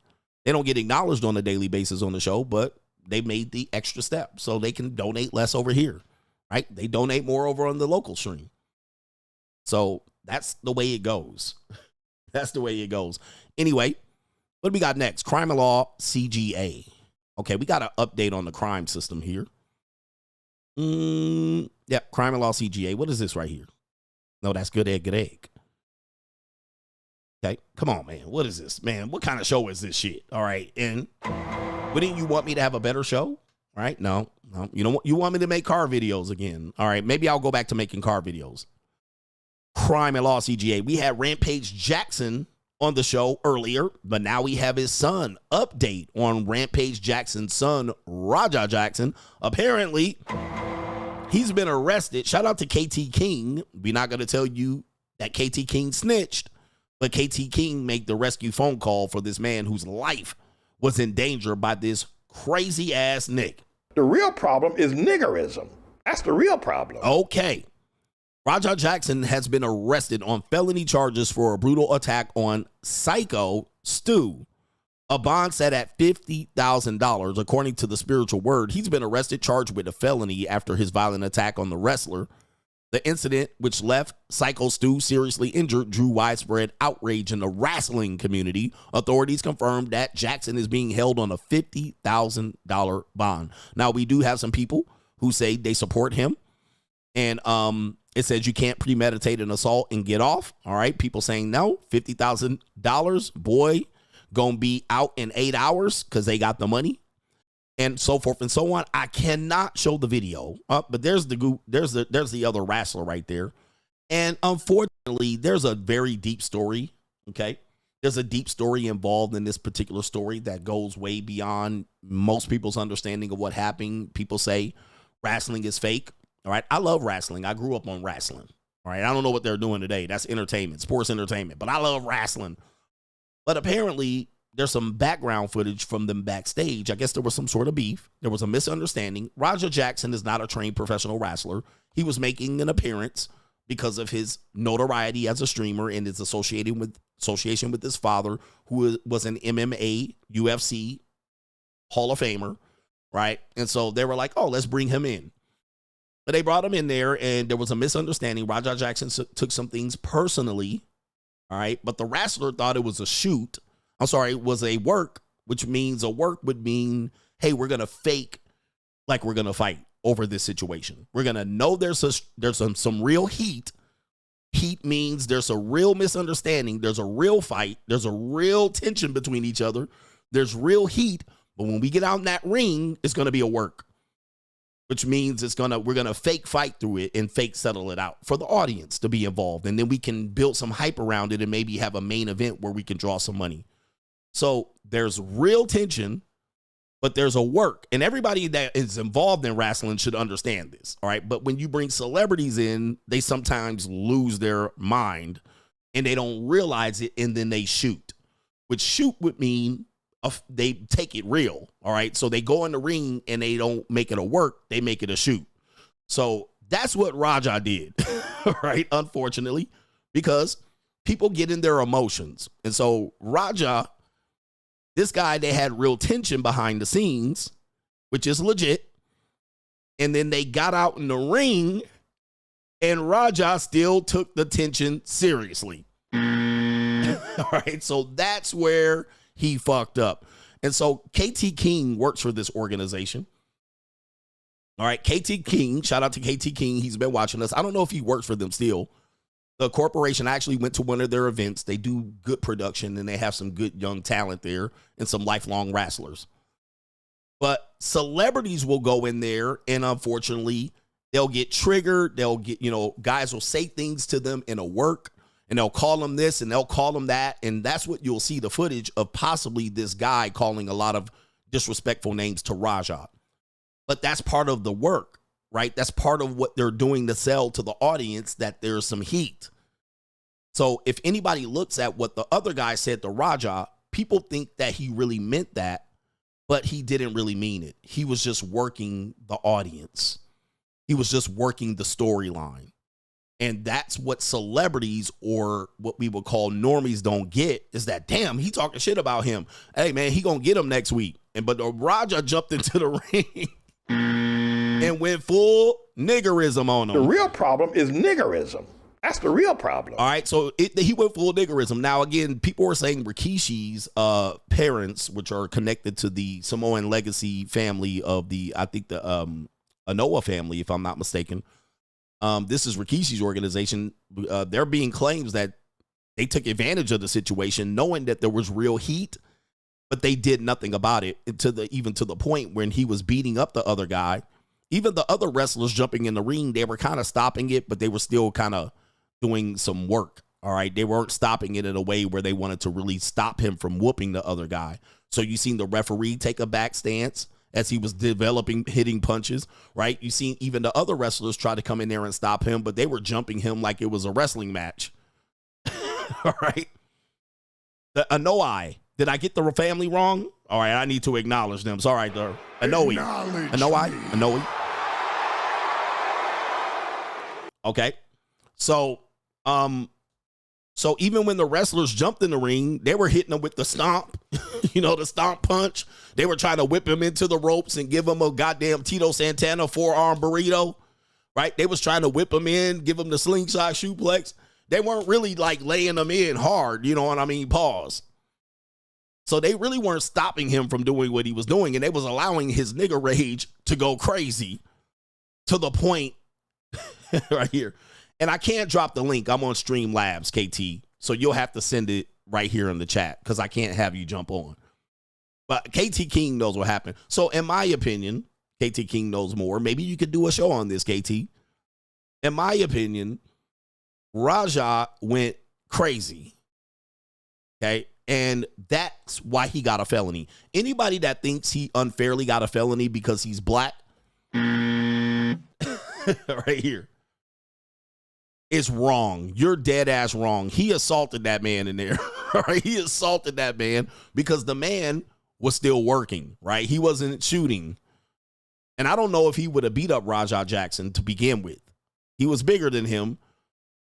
But I don't know if he, in a fair fight, would he even beat Raja Jackson. So Raja could have still whooped him, but at least it would have been a fair fight. So the guy was defenseless. And he was thinking that this guy was coming in to work, but he came in to shoot. That's my opinion on that one. Shout out to KT King. Let everybody know KT in there. Yeah, he definitely chimped and monkeyed out for sure. And that's why he got a felony. Nah, KT, nigga, make your own channel, nigga. All right, he want to come on my platform to talk about it. Let me review your content. Okay? I ain't got time to be bringing people up. People always want to come on my show. I'm like, what the fuck? I got a whole show. All right. All right. I'll review your content. All right. So the guy apologized beforehand. I did see that. So beforehand, whatever the disagreement was, the white guy apologized to Raja, but Raja had to get his lick in. Pause. Raja had to get the last fucking word. So he was like, oh, I seen you was talking shit. All right. But I'm going to make you pay for it. All right. Anyway. Felony assault. All right, you're arrested. All right, we got Pookieism coming up here on Crime and Law CGA. Got more nigga shit. All right, niggas are something else. Even with money, as Jay-Z said, yeah, Stu's the white guy. As Jay-Z said, you can pay for school, but you can't buy class. You can pay for school, but you can't buy class. We would assume that a certain type of person would conduct themselves differently when they got some money. However, not so much. Let's go to Stephon Diggs, all right? And Stephon Diggs recently has been announced as the baby daddy to Cardi B's child. All right. Child that's going to come. Now, we don't know if he is the father. She's saying he is the father. All right. I know I'm not the pappy of that chocolatey baby. I'm pappy. Okay. But Stephon Diggs is the true definition of nigga shit. So Stephon Diggs has been dating Cardi B. He also dates a lot of women, right? And they may have an open relationship. We don't know. Cardi B is divorcing Offset. Okay. And Offset, they're still technically married, just so we know this. Now, everything I say about Cardi B is alleged. All right, just so we know, because Cardi B be coming after content creators. I'm just going to report what I know. She's still married to Offset. She is now claiming to be pregnant by Stephon Diggs, but we don't have a DNA test on that baby. I'm pappy. Now, Stephon Diggs is not walking away from this particular allegation, right? He is all for it. And let me go ahead and show you here as evidence for him to be all for it. Where's the picture? All right, hold on for a second. Let me find my, where is it? Okay. This goes into the Nick Cannon lead up.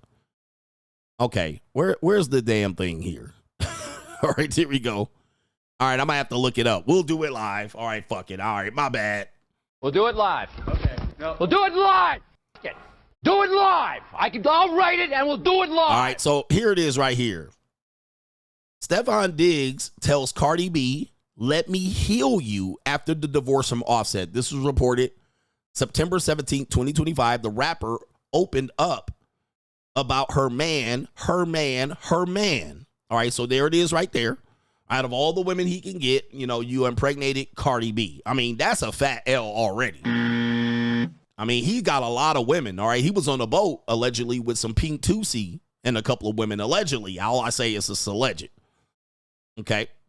So we have him saying he wants to heal her. And it says right here, according to the rapper, she admittedly worried about dating again. When you date, you feel like you're 16 again, she told Gayle King. Remember what you dealt with when you were 16? Nope. She's restarting again, yeah, and open, but vulnerable. However, Cardi B shared that Diggs made it feel safe enough to start over. She recalled the NFL star once told her, "Let me heal you. Give me a chance for me to heal you." And it's like, okay. The two have been romantically linked since October 2024, and she announced during the same interview that she was expecting their first child together. All right, this is not alleged. This is what she's saying right now. All right, but shout out to Stephon Diggs wanting to heal Cardi B. Maybe was it about the money? Was this about the money? Dudes will be like, he gonna get the bag. He going for a rich woman. It's Cardi B. I mean, that's the woman y'all want to get. Now, here's what makes it niggerism. All right, this is what makes it niggerism. The real problem is niggerism. That's the real problem. While he is impregnating Cardi B, he is in a paternity dispute with another IG model as he awaits the baby with Cardi B. Now, this could easily happen to any of us, but this is why non-disclosure agreements, right? This is why non-disclosure agreement. Come on, bruh. This is some reckless spermation, and this going to get you cooked. So let's read the story. A model has alleged in court docs obtained by TM Zizzle Sports that Stephon Diggs is the pappy of their months-old baby, but the NFL star says he's not so certain the child is mine. Okay, so he went for the bag with Cardi B, but of course, another woman is alleging that he's the pappy of that chocolatey baby. I'm pappy. And of course, she's a Latina, so you can't escape it. Her name is Eileen LaPera. Assuming she's a Latina. She's an influencer who goes by Laura Giselle on her social media page, and we'll look up her social media here, and claimed in a petition to determine paternal relationship in Los Angeles County back in 2024 of December that Diggs was the pappy of their unborn baby. In Diggs' response, which was filed in mid-July, he stated that he wasn't sure if he was the parent of the little girl who was ultimately born in April. Diggs requested genetic testing, and that will officially determine who the baby's daddy is. I'm pappy. All right, now I'm going to take this part down because there's a lot of ads on TM Zizzle. But we're going to take a look at the lady here. Now, here's the funny thing about it. while he's saying he's going to heal one woman and he's going to elect to have a baby by her, he's got another woman dragging his ass to court. Like, come on, bro. That is some nigga shit. Nigga shit, nigga shit, nigga shit, nigga shit.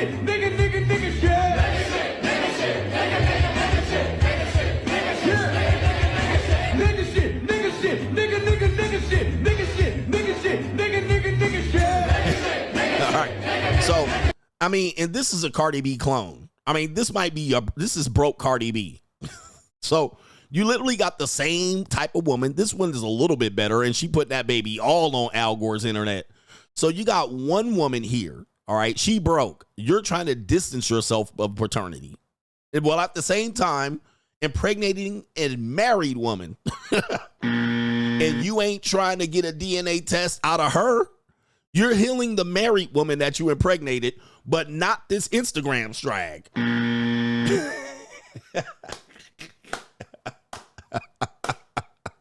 That is some nigga shit.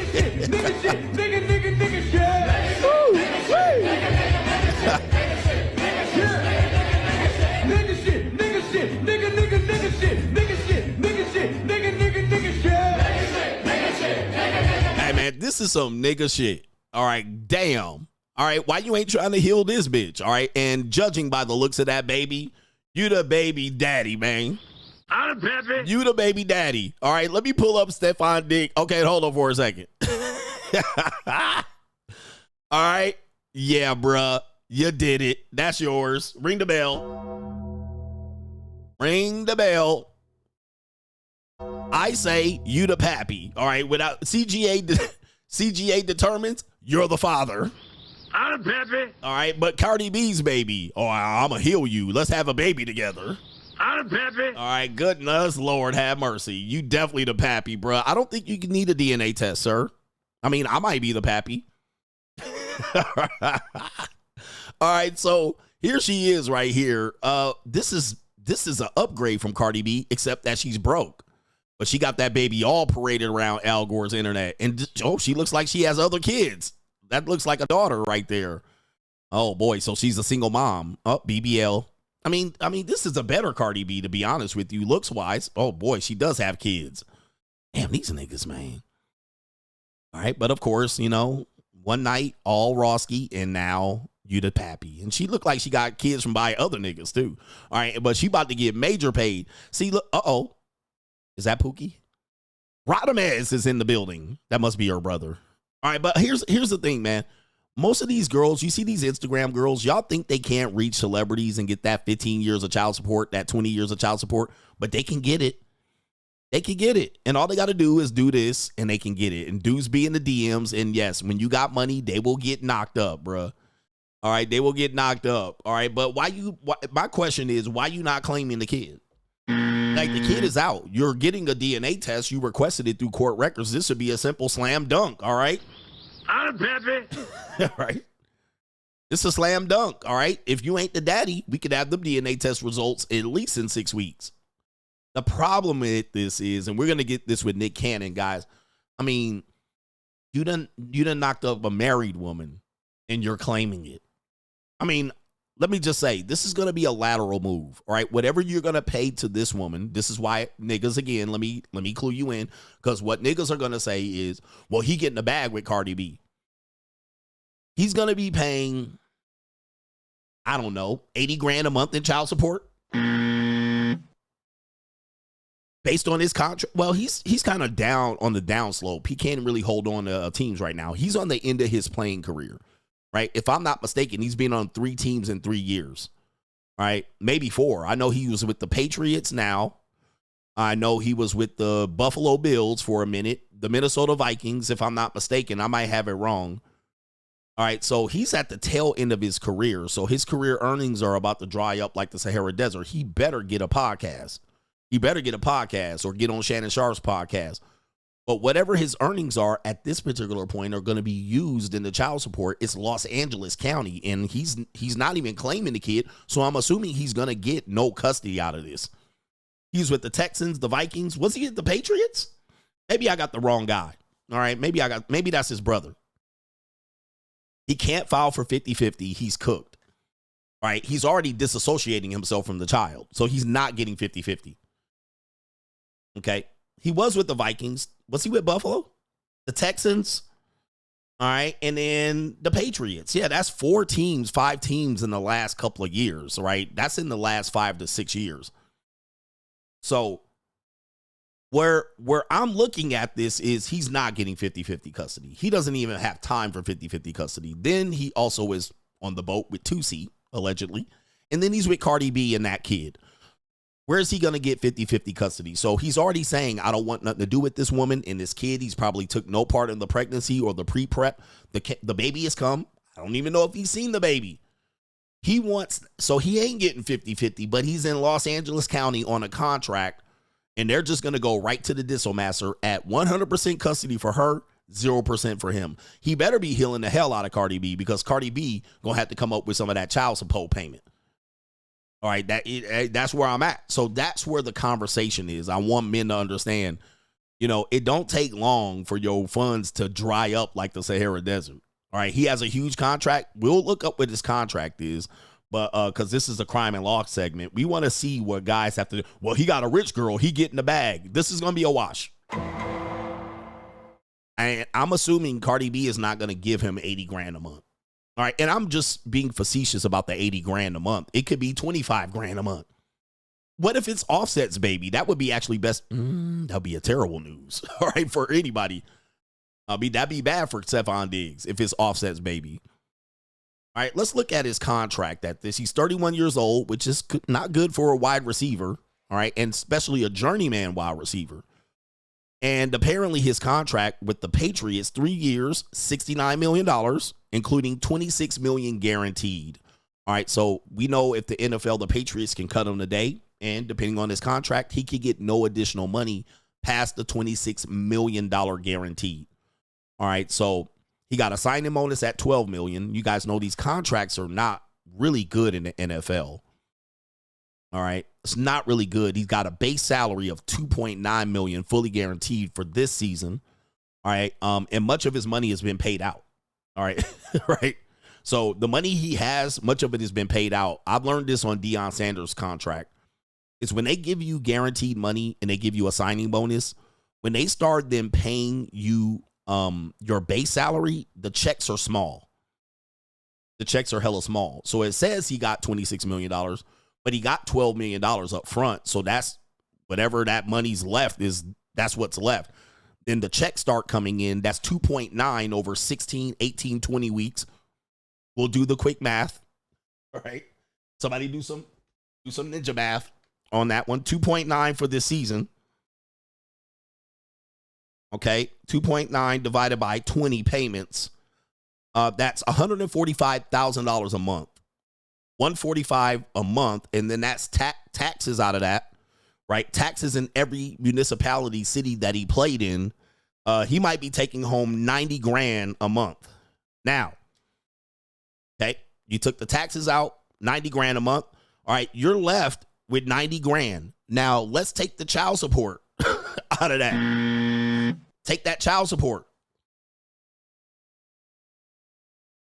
Take that child support out of that $90,000. Okay, boy, he got the $12 million guaranteed, and he got $26 million coming on the back end. But that $26 million is deducted by that 2.9 over a certain amount of years. So, money goes fast. You will burn through that money. So hopefully, what he did with that signing bonus is going to tell you everything. What did he do with that signing bonus? Did he hold it? Did he harvest it? Did he invest it? Did he not spend it? We don't know.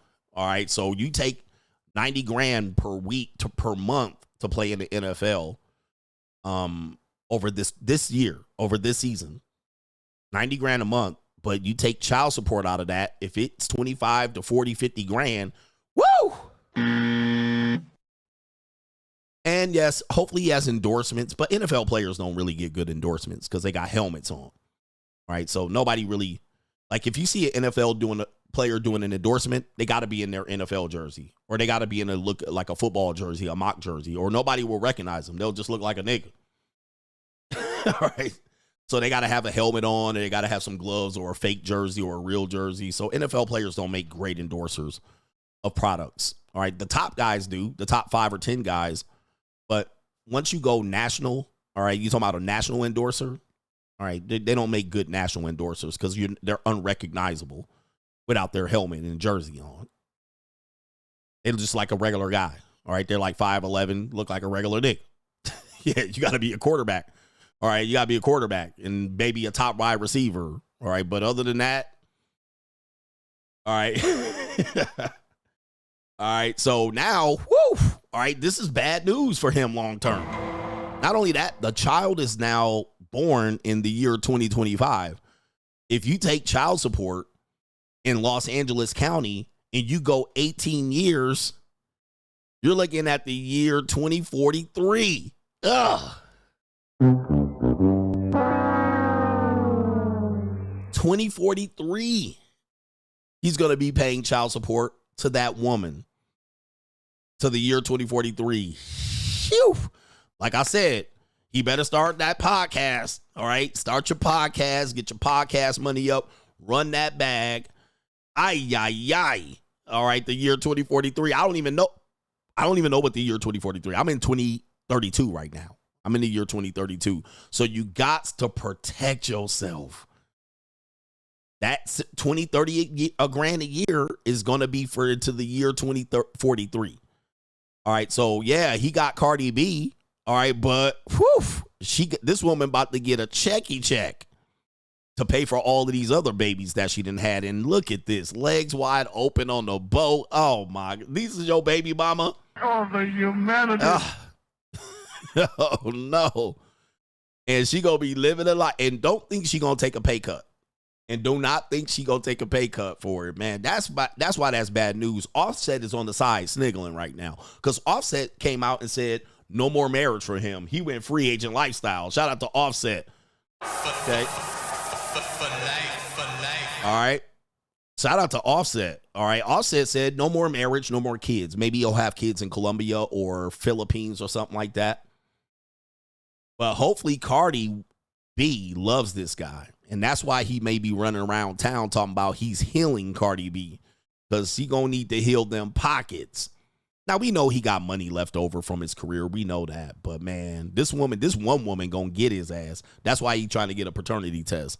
But he got it for free, coach. Stephon Diggs gets it for free.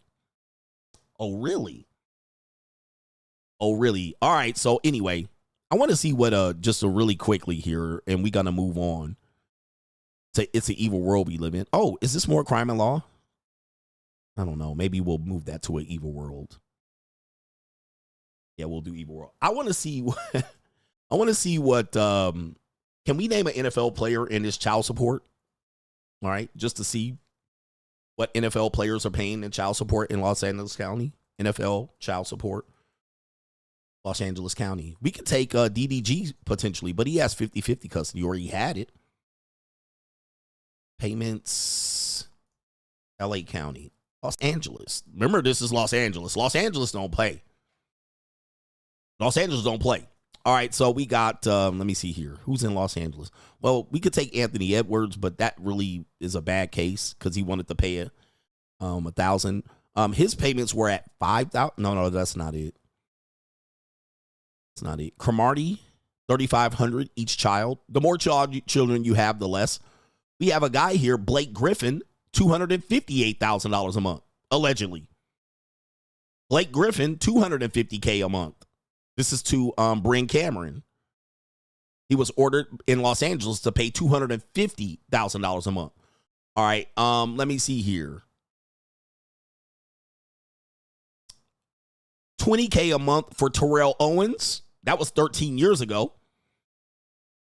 $20K a month to Terrell Owens in Los Angeles County. We have Antonio Brown at $30K a month. I'm not sure if that's in Los Angeles.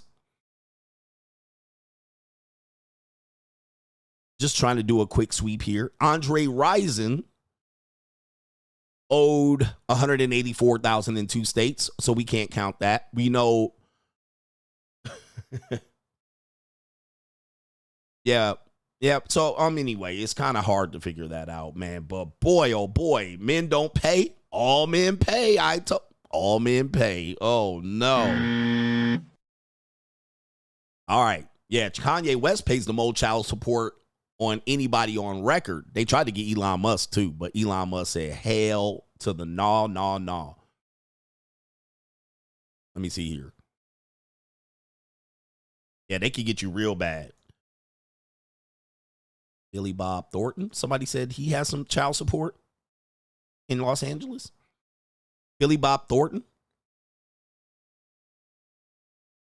I don't see what his is. It didn't pop up. His daughter got 20 years in prison, though. Whew. Just as crazy. Nope. Wow. All men pay. Coach, man, these NFL players, they don't have to pay. They get it for free. All right. Wow. Cisco says, took my son to the Apple Dapple last weekend. He says, last time we went was prior to COVID. It was $35 a ticket. They since moved from downtown to the suburbs. Now it's $50 a ticket. Much better ambiance, and the only people complaining are the bonnet queens and the dookie rag niggies. Hashtag boss up. Better boss up, nigga. Man, Cisco, everybody feeling the pain at the pump. All right, it ain't no joke around here. Miles says, I have two chats. Coach, I completely understand your intolerance for Mitches now. The men and the women don't want truth. They want confirmation bias. This is why the elites don't help the average person and just enjoy their wealth because the crowd is ungrateful. Absolutely. All right. This is why people don't help people. You know, you would think they got enough money to help. No, there's no point. You help them a little bit, and now you got a dependopotamus. Now you got a leech, a parasite. Okay. Because you're throwing good money at bad. All right. And Miles says, plot twist, the elites are actually right. When you stick your neck out there, people will leave you hanging. He says they lie and say that they love and support you until the very day you need the crowd to support. He says they build you up just to tear you down and laugh at your death. How many times you seen a YouTuber go broke and they laugh at them? Right? They laugh at them. A rapper, a football player, see, ha ha. All right. And you're like, well, he still had it. All right. But yeah, they'll watch and support and they pray and pray on your downfall. Look at Biggie. All right. Anyway. All right. G says your first experience at meeting up with the JUCO. He says, also, I met up with one the other day and she wanted it raw in her stomach. I said no. And it says, we'll come to that later. And he says, how do you deal with them getting blurry? Things getting blurry and the B wanting it rawski. All right. Oh, by the way, somebody said that's what they did to Jesus. Yeah, I heard somebody quote recently that Jesus, when he would speak, they said metaphorically he would have to run, right? He would have to run from the people because they wanted to seize him. So even Jesus had to deal with this, and there were stories of him being in front of people, and they wanted to seize him for telling the truth, right? I know we celebrate Jesus as somebody who was really on his game, but in his due time, they wanted to seize him, and they wanted to, because they felt personally attacked. He wasn't seen as he's seen today. So you have to understand that. Not comparing myself to Jesus. But JUCOs, getting back to this, we have to understand what JUCOs are. JUCOs are not prostitutes. I know that what they're doing is seen as that. There are some women who are escorts, and there are some women that are sugar babies to multiple men. But these women are wanting pseudo lifestyle relationships and changes. All right. That's what they want. They kind of want it both ways in many ways. So you do have to watch out. My first experience with a JUCO, all right, they eventually got him. Yes, they did. They eventually did get him. One thing, my first experience with a JUCO, I was really miffed and mystified. I had this light-skinned mulatto in front of me. And this was about 2019, 2020. And beautiful young girl, man. Man, I couldn't believe I had this beautiful young woman in front of me because at that particular point, I was coming off of like monk mode and getting rid of dating women my age. I was still dating women my age at this point. Single mother type, and I was just coming out of that. But this beautiful young woman was sitting in front of me, and she was a willing participant. She was ready to go, and it was quite mystifying. I was like, dang. All right, so it was a lot for me to learn. And, you know, what I learned from that experience was that I had a lot of hangups that was preventing me from knocking the Mario coins out of somebody, right? Because I was protecting myself. I didn't want to do this. I didn't want to do that. I was doing this. And she was like, right? She was like, bruh. And what you didn't understand is you're dealing with veterans. So a lot of women you're dealing with are veterans. And this woman was like 22, 23. She had been doing it a few years. Like, this was nothing to her. But I was like, well, I don't want you to come to my house. I don't want you to know where I live. I don't want you to know my real name. We're going to go to a motel. And she was like, bruh. She was like, really, nigga? Like, really? All right. She was like, you doing too much. This is in Los Angeles, by the way, Marina Del Rey. I met her in Marina Del Rey. Beautiful light-skinned woman. She was a dancer. She was not a stripper, but she was a ballet dancer. You could see her. She had pictures of her doing ballet and shit like this. And so she was a veteran. And she was like, huh?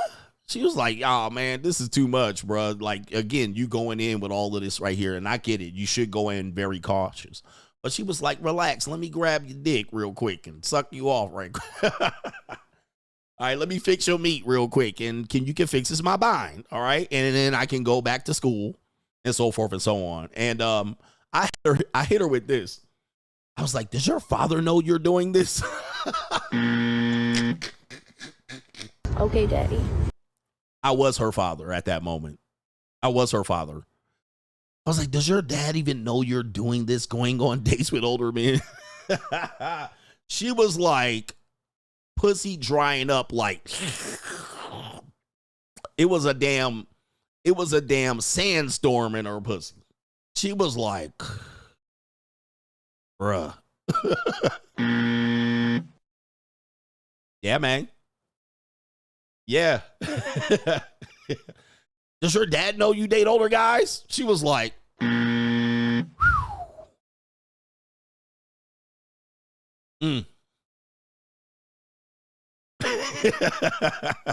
What the hell? Oh my God, no way. Sometimes you just fresh on the market. You know what I mean? She like, okay, this dude is a newbie. All right.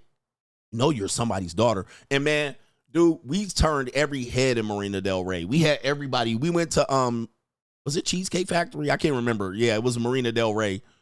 Dude, everywhere we went, people was turning their heads. They was like, damn. It was looking at me and her like, wow, she was gorgeous. All right. And I still regret I didn't smash that. By the time I got to number 2 or number 3, I was like, okay, all right, I know it now. All right, I know what to do now. All right, anyway, but yeah, she was like, and then once I figured it out, I tried to hit her back up. I was like, yeah, I figured it out. Let's meet. Guess what? She was like, nah, bro, we're good. I heard nothing from her. It was a fucking sandstorm. All right. Nothing. It was crickets. All right. I was like, oh, I know what I'm doing now. All right. Let me hit her back up. All right. I know how to fix your bind. All right. You mind wanting to meet again? And it was like, nah. She already had her. She had her bind fixed, found her a good little sugar daddy at that particular point. Nigga, I was like, hey, you think we can be special friends again? I just wanted to say thanks. Oh, my goodness. I'm glad you came along. Partner, I want to sing a song just for you. 'Cause you're my special friend.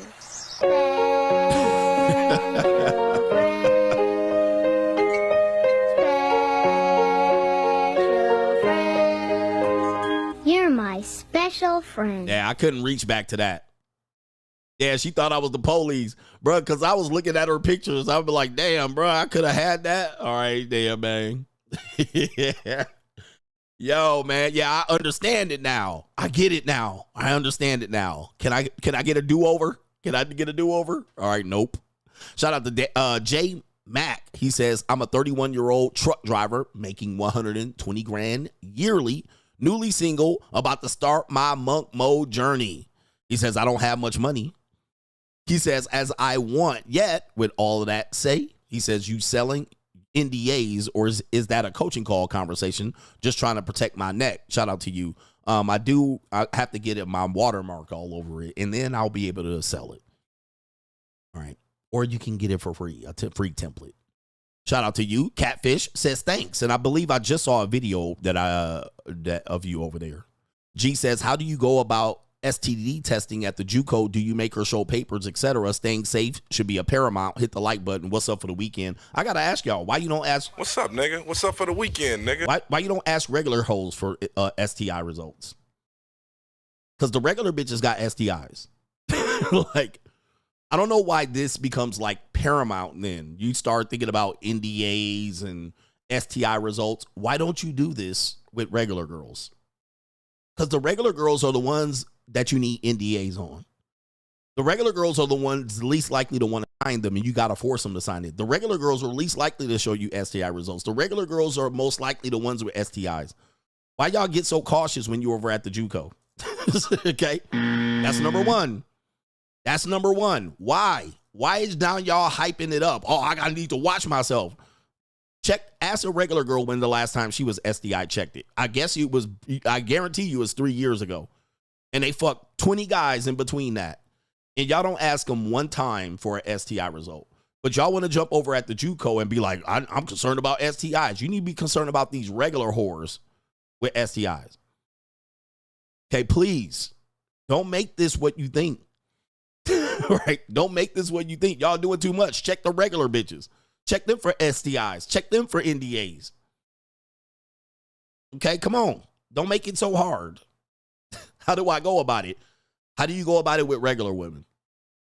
All right, number one, that's number one. Number two, you will be hard-pressed to have them ever show you results.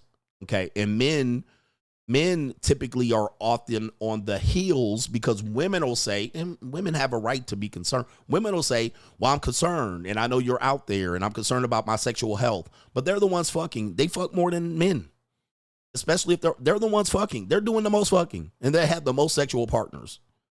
Okay, so when it comes to that, men are on the defensive, and we are always showing them our results. But as soon as you ask them for their results, crickets. And we will still fuck them raw. That's how men work. Because we don't really care. We're going to take the chance. We're going to take the chance. Okay, we don't care. Even if the woman says she had an STI and she just took the antibiotics, y'all still fucking. So when are men going to put the onus on women? Okay, let's just say you're sure about her sexual health and you're going to wear a condom, but she still asks for her STI results. Why don't you ask her for her bank statements? Ask her for her bank statements. Men typically are not going to press women. We let the women press us, and then we're scared. How do I go about asking? Ask her. Ask her straight up. When was the last time you were tested? Ask her before she asks you. Oh, before we do this, I'm gonna need to see your STI results. Guess what's gonna happen? Because they don't get tested. Right? They fuck 20 guys and barely get tested. Sometimes they go to the doctor and get a little pap smear. But I'm gonna just tell you, most of them do not go through critical tests. They don't test for the really dangerous ones where they need the blood test. Some of them do a pap smear, and you can pick up as much as you can off of a little cotton swab. All right. But most of them do not go through critical testing. All right. But they'll ask you to go through a whole panel, and they have been doing the most fucking. Not for me, but yeah. All right. This is a fact. All right. But what I'm going to tell you is, guys, you guys have to stop treating the JUCO like it's extremely different from the regular dating marketplace. It's the same marketplace. It's not Figueroa, right? It is not Figueroa. If you're not asking regular girls for their testing, why do you think you need to be over here asking the JUCO for the test? All right. If you want to ask the JUCO for a test, ask the regular girls. Pretty forward here. Pretty straightforward. A lot of guys don't want to hear this shit. I got a couple of PayPals. Got a couple of PayPals, but join us on Locals. We'll go into that situation more in depth. More in depth.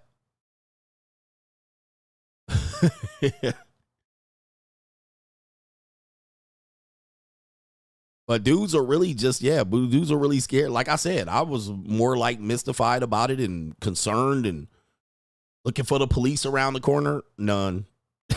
All right, we got PayPalers here. All right, we got our brother Kalen says most men are better off having kids with just one woman. It's just the women have delusional standards that only a small amount of men have. So they'll have kids with these men, future Nick Cannon and Offset, just to name a few, including Stephon Diggs. But people are realizing that most of the men that these women are having kids with are a small percentage of men. Maryland guy says, I've seen it and heard it. No one respects stay-at-home dads at all. I don't understand why men choose these positions. I mean, I get it. Some men don't want to do shit. But never choose a weak position in life.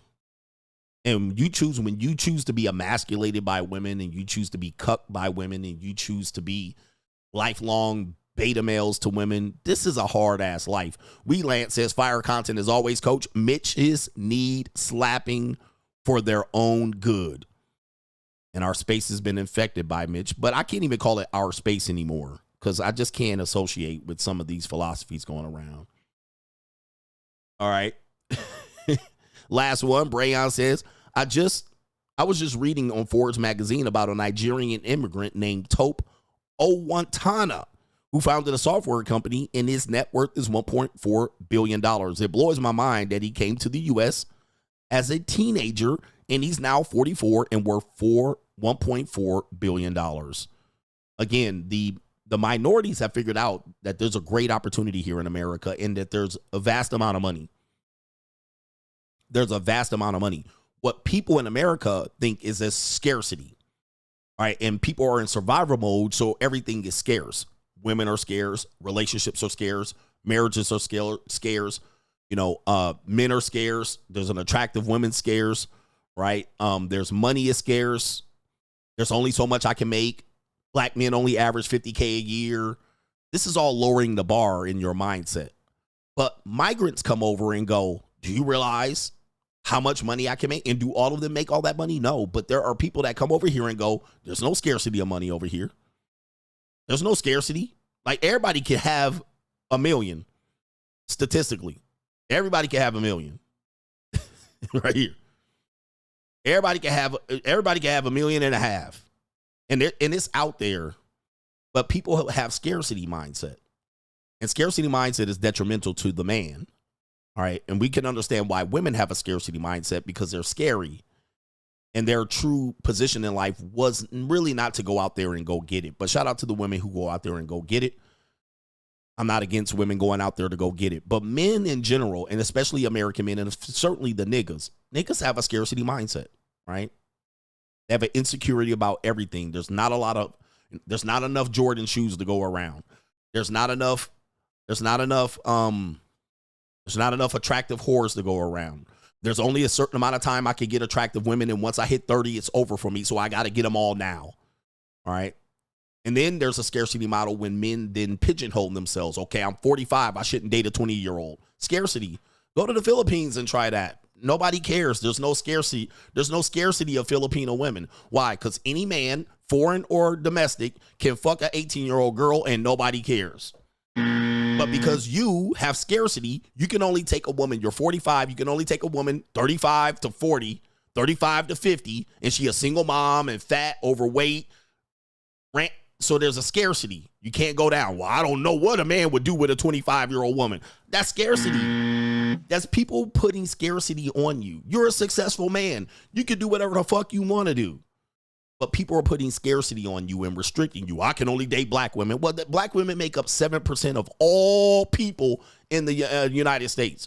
They make up 13%, 14% of all available women you can pick from. Why would you put that type of scarcity on yourself? Because what other people are going to think?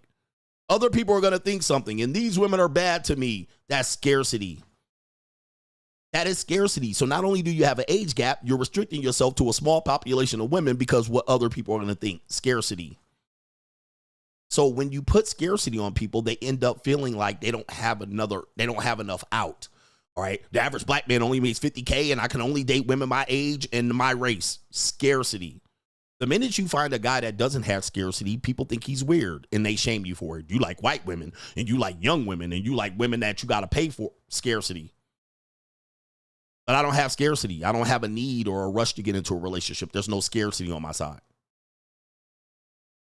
Then there's no scarcity with money. That's why I can run off the Mitches. Okay, you Mitch ass niggas can go because class dismissed for you because you've been worthless to me for the last 6 or 8 years. All right, so get the fuck out of here.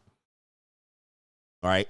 Then the bare mention of me living a good lifestyle, y'all crash out. So get the fuck out. All right. There's no scarcity in the amount of people that I can, have a business model for social media.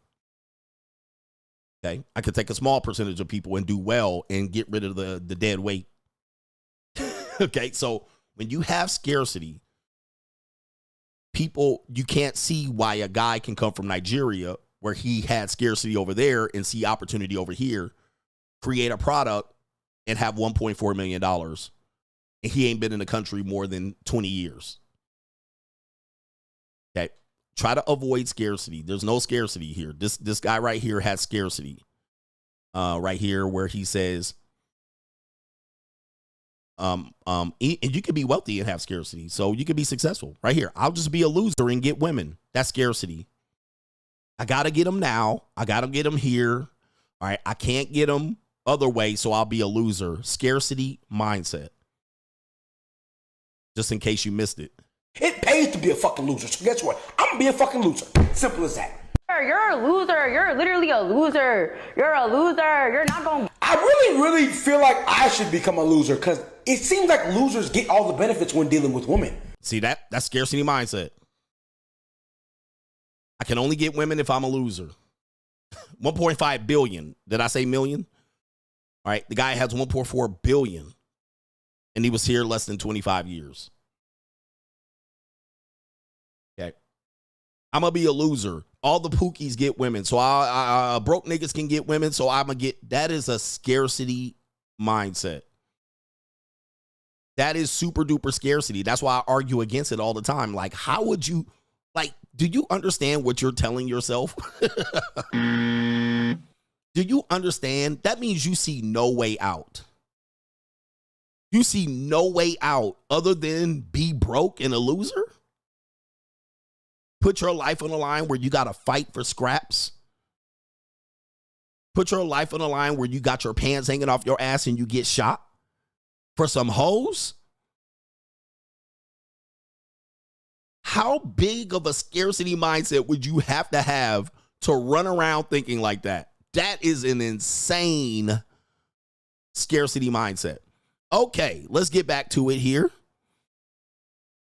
I was going to show some people crashing out on Crime and Law CGA, but we got It's an Evil World We Live In coming up, so we need to talk about this.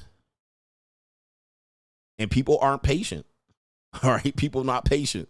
So we got It's an Evil World We Live In. Let's do it. It's an evil world we live in. By the way, there's 4 billion women on the planet Earth. 4 billion women on Earth. 4 billion women on Earth. 4 billion women on Earth. My odds are really good to get laid. All right. By doing for less than $1,000. All right. For less than $1,000. It's an evil world we live in. For $5,000, Alex, I'm gonna run through some girl. There's no chance. And even if I age 10 years or 15 years, there's a still high chance I'm getting laid. I'm gonna just let you know right there. There's a high chance of me getting laid. All right, so here we go right here. We have a woman that said, in the evil world we live in, I had 50 bodies before high school and no regrets. All right, and now does she have a tattoo over her eye? Strag. All right, let's see what we got here. Puerto Rican Strag coming. I caught 50 bodies about 13, 14. Like, I've been the fucking GOAT. Been the biggest. You feel me? Even got a Goggle 3000 trophy, baby. I caught 50 bodies about 13, 14. All right, so by 13 or 14, you could tell she's definitely peaked, right? Puerto Rican Strag probably peaked at 14 or 15. She definitely has children out of wedlock. definitely have children out of wedlock. And she's overweight, obviously, probably 70% body fat.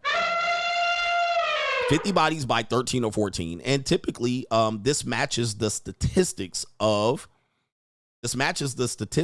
first outcome of intercourse that I've done the stream on when I used to do statistics before everybody would just take my statistics after I did all the research. All right, but the age of first sexual interaction for minorities is super duper high, right? Latinas and blacks have the highest age of sexual intimacy, first intimacy, than anyone else, Asians or whites or Middle Easterns. So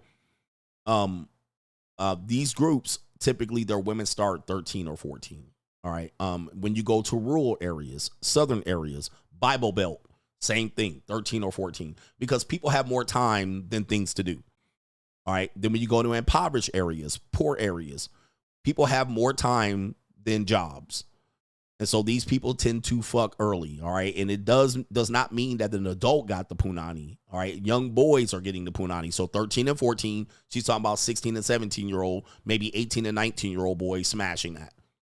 All right. These boys don't go to jail. All right. And we talking about cousins too. So when you talking about that, close family members. Okay. Pookie and Ray Ray and Radamez. Okay. Get nutting in these girls. So you talking about 13 and 14. These are mostly 16 to 19 to 20-year-old boys and young men. Okay. Doing this to this one. And she certainly doesn't see a problem. But by the time they get down to their later age, 22, 25, they're a veteran. They're a veteran. Ask anybody in old Atlanta. Old Atlanta was just like that. All right. Them girls used to get it in the South, North Carolina, South Carolina, Atlanta, Miami Gardens. All right. This by the time they 22, 25, they've been burnt out. Veteran. Okay.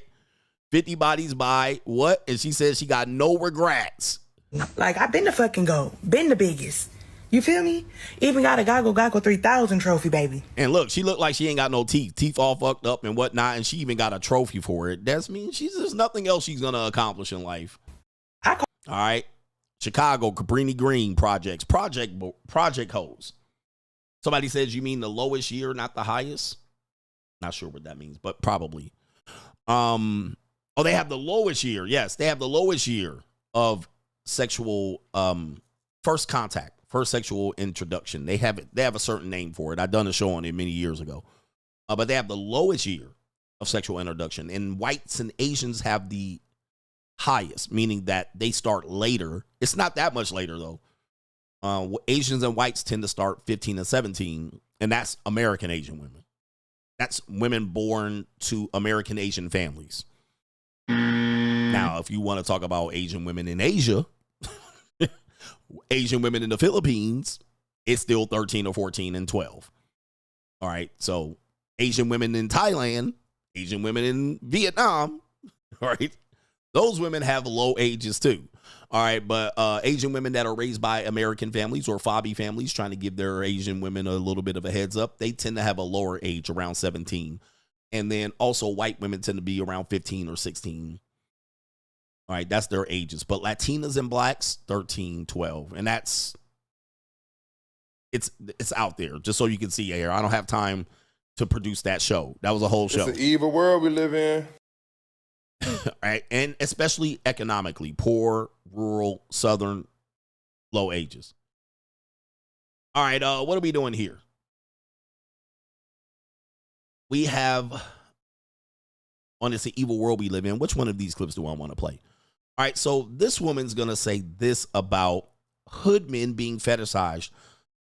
We're seeing in our culture the street nigga lose its credibility, and I am all for it. All right, shout out to this right here. People are recognizing this. The behaviors are not going to change overnight, but the hood nigga is losing their credibility. The hood nigga was the prevailing thought of being the master nigga, right? The definition of a nigga, keeping it real nigga, right? He's a masculine. What a man, what a mighty good man. The hood nigga was the definition of nigga since like 1987, 1988, right? Before 88, the hood nigga was like a loser, right? It was like, oh, he's in a gang, right? He's not the definition. But that changed when gangsta rap and the CIA and New World Order came in. And even attention, time. That is your meat. Wait a minute. If you give up your money easily, attention, time. That is your meat. Wait a minute. If you give up your money easily, she's gonna use you until you run out of money. Whoa, whoa. All right, what are we doing here? All right. New world order. All right, my internet went out. All right, here we go right here. All right, yo, I'm trying to keep the show on track. All right, hold on for a second. New world order. All right, let's go back. The Hood Ninja. All right, I'm trying to do a show here. They got me glitching. All right, man, they don't want me to do it. They don't want me to do the show. All right, are we back? See, they are we back? All right, are we doing well? I'm trying to do a show. New world order. Okay. He said, yeah. Okay, let's watch it again. The hood ninja has been the definition of a ninja. Even if you go to suburbs, if you don't act like a hood ninja, they're going to think you're weird, all right? They're going to be like, you don't act like a hood ninja, you don't listen to gangster rap, you don't listen to trap music, you don't smoke blunts, you don't drink 40s, you don't smoke weed, right? So that, if you don't do that, like even white women will be like, what's wrong with you? Because they've been indoctrinated into the idea that all black men should have a little bit of hood in them. Now, right around 1987, with the introduction of gangster rap, outside of the crack era, you know, this guy has been the poster child of the most successful guy. He's masculine, he's dominant, he's alpha, right? He's desirable, his ability to protect, right? He makes money the street way. And then when you got into the 90s, this then became the defining person, even for women, right? Even for women. So by the time you got to the 90s, you had, I want a roughneck, gotta get a roughneck. You had, I want a soldier, back in the 2000s by Destiny Child. Okay. Women would openly say they want to have babies by LL Cool J and Lil Wayne. All right. And Tupac. Right. They would literally vocalize that they would like to have children. Even though this guy says, I get around, right? They're vocalizing that they would desire to have children. Even good girls would say it. Even the good girls would be like, I want to have Lil Wayne's baby. And you're like, Lil Wayne literally is, wow. He projects this. So with that being said, the Hood Ninja had a good run. But now you're seeing the Hood Ninja being kind of like, right? These YNs, they have a name, YN. Okay. And then you will hear even older women that came from an idealization of the Hood Ninja say, we'll mess with the YNs. Right. So the YN still has a stranglehold on even old broads from Gen X and older millennials. But the Hood Ninja designed to slow death. Why? And this is why. The Hood Ninja was never seen as someone to survive into their 40s or 50s, right? But the Hood Ninja has survived. I remember as a kid, we used to think, what would rappers look like in their 50s? Who remembers this? Who remembers this? Like as a kid, we couldn't see people rapping at 40 or 50. But today we can see people rapping at 40 and 50. And sometimes they have stunted growth, right? They have delayed adolescence. Sometimes they still look like they're trying to dress with one leg up in Timberland boots. And we're like, ooh, this is weird. You know what I mean? Like it was bad to be a rapper at 30 in the 1990s. Like LL Cool J called out Ice-T for being a 30-year-old gym teacher rapper. Like nobody thought people were supposed to rap past the age of 30. And that was in the 90s. Now we're seeing people on stage and they're in their 50s, but they're still got big bucket hats.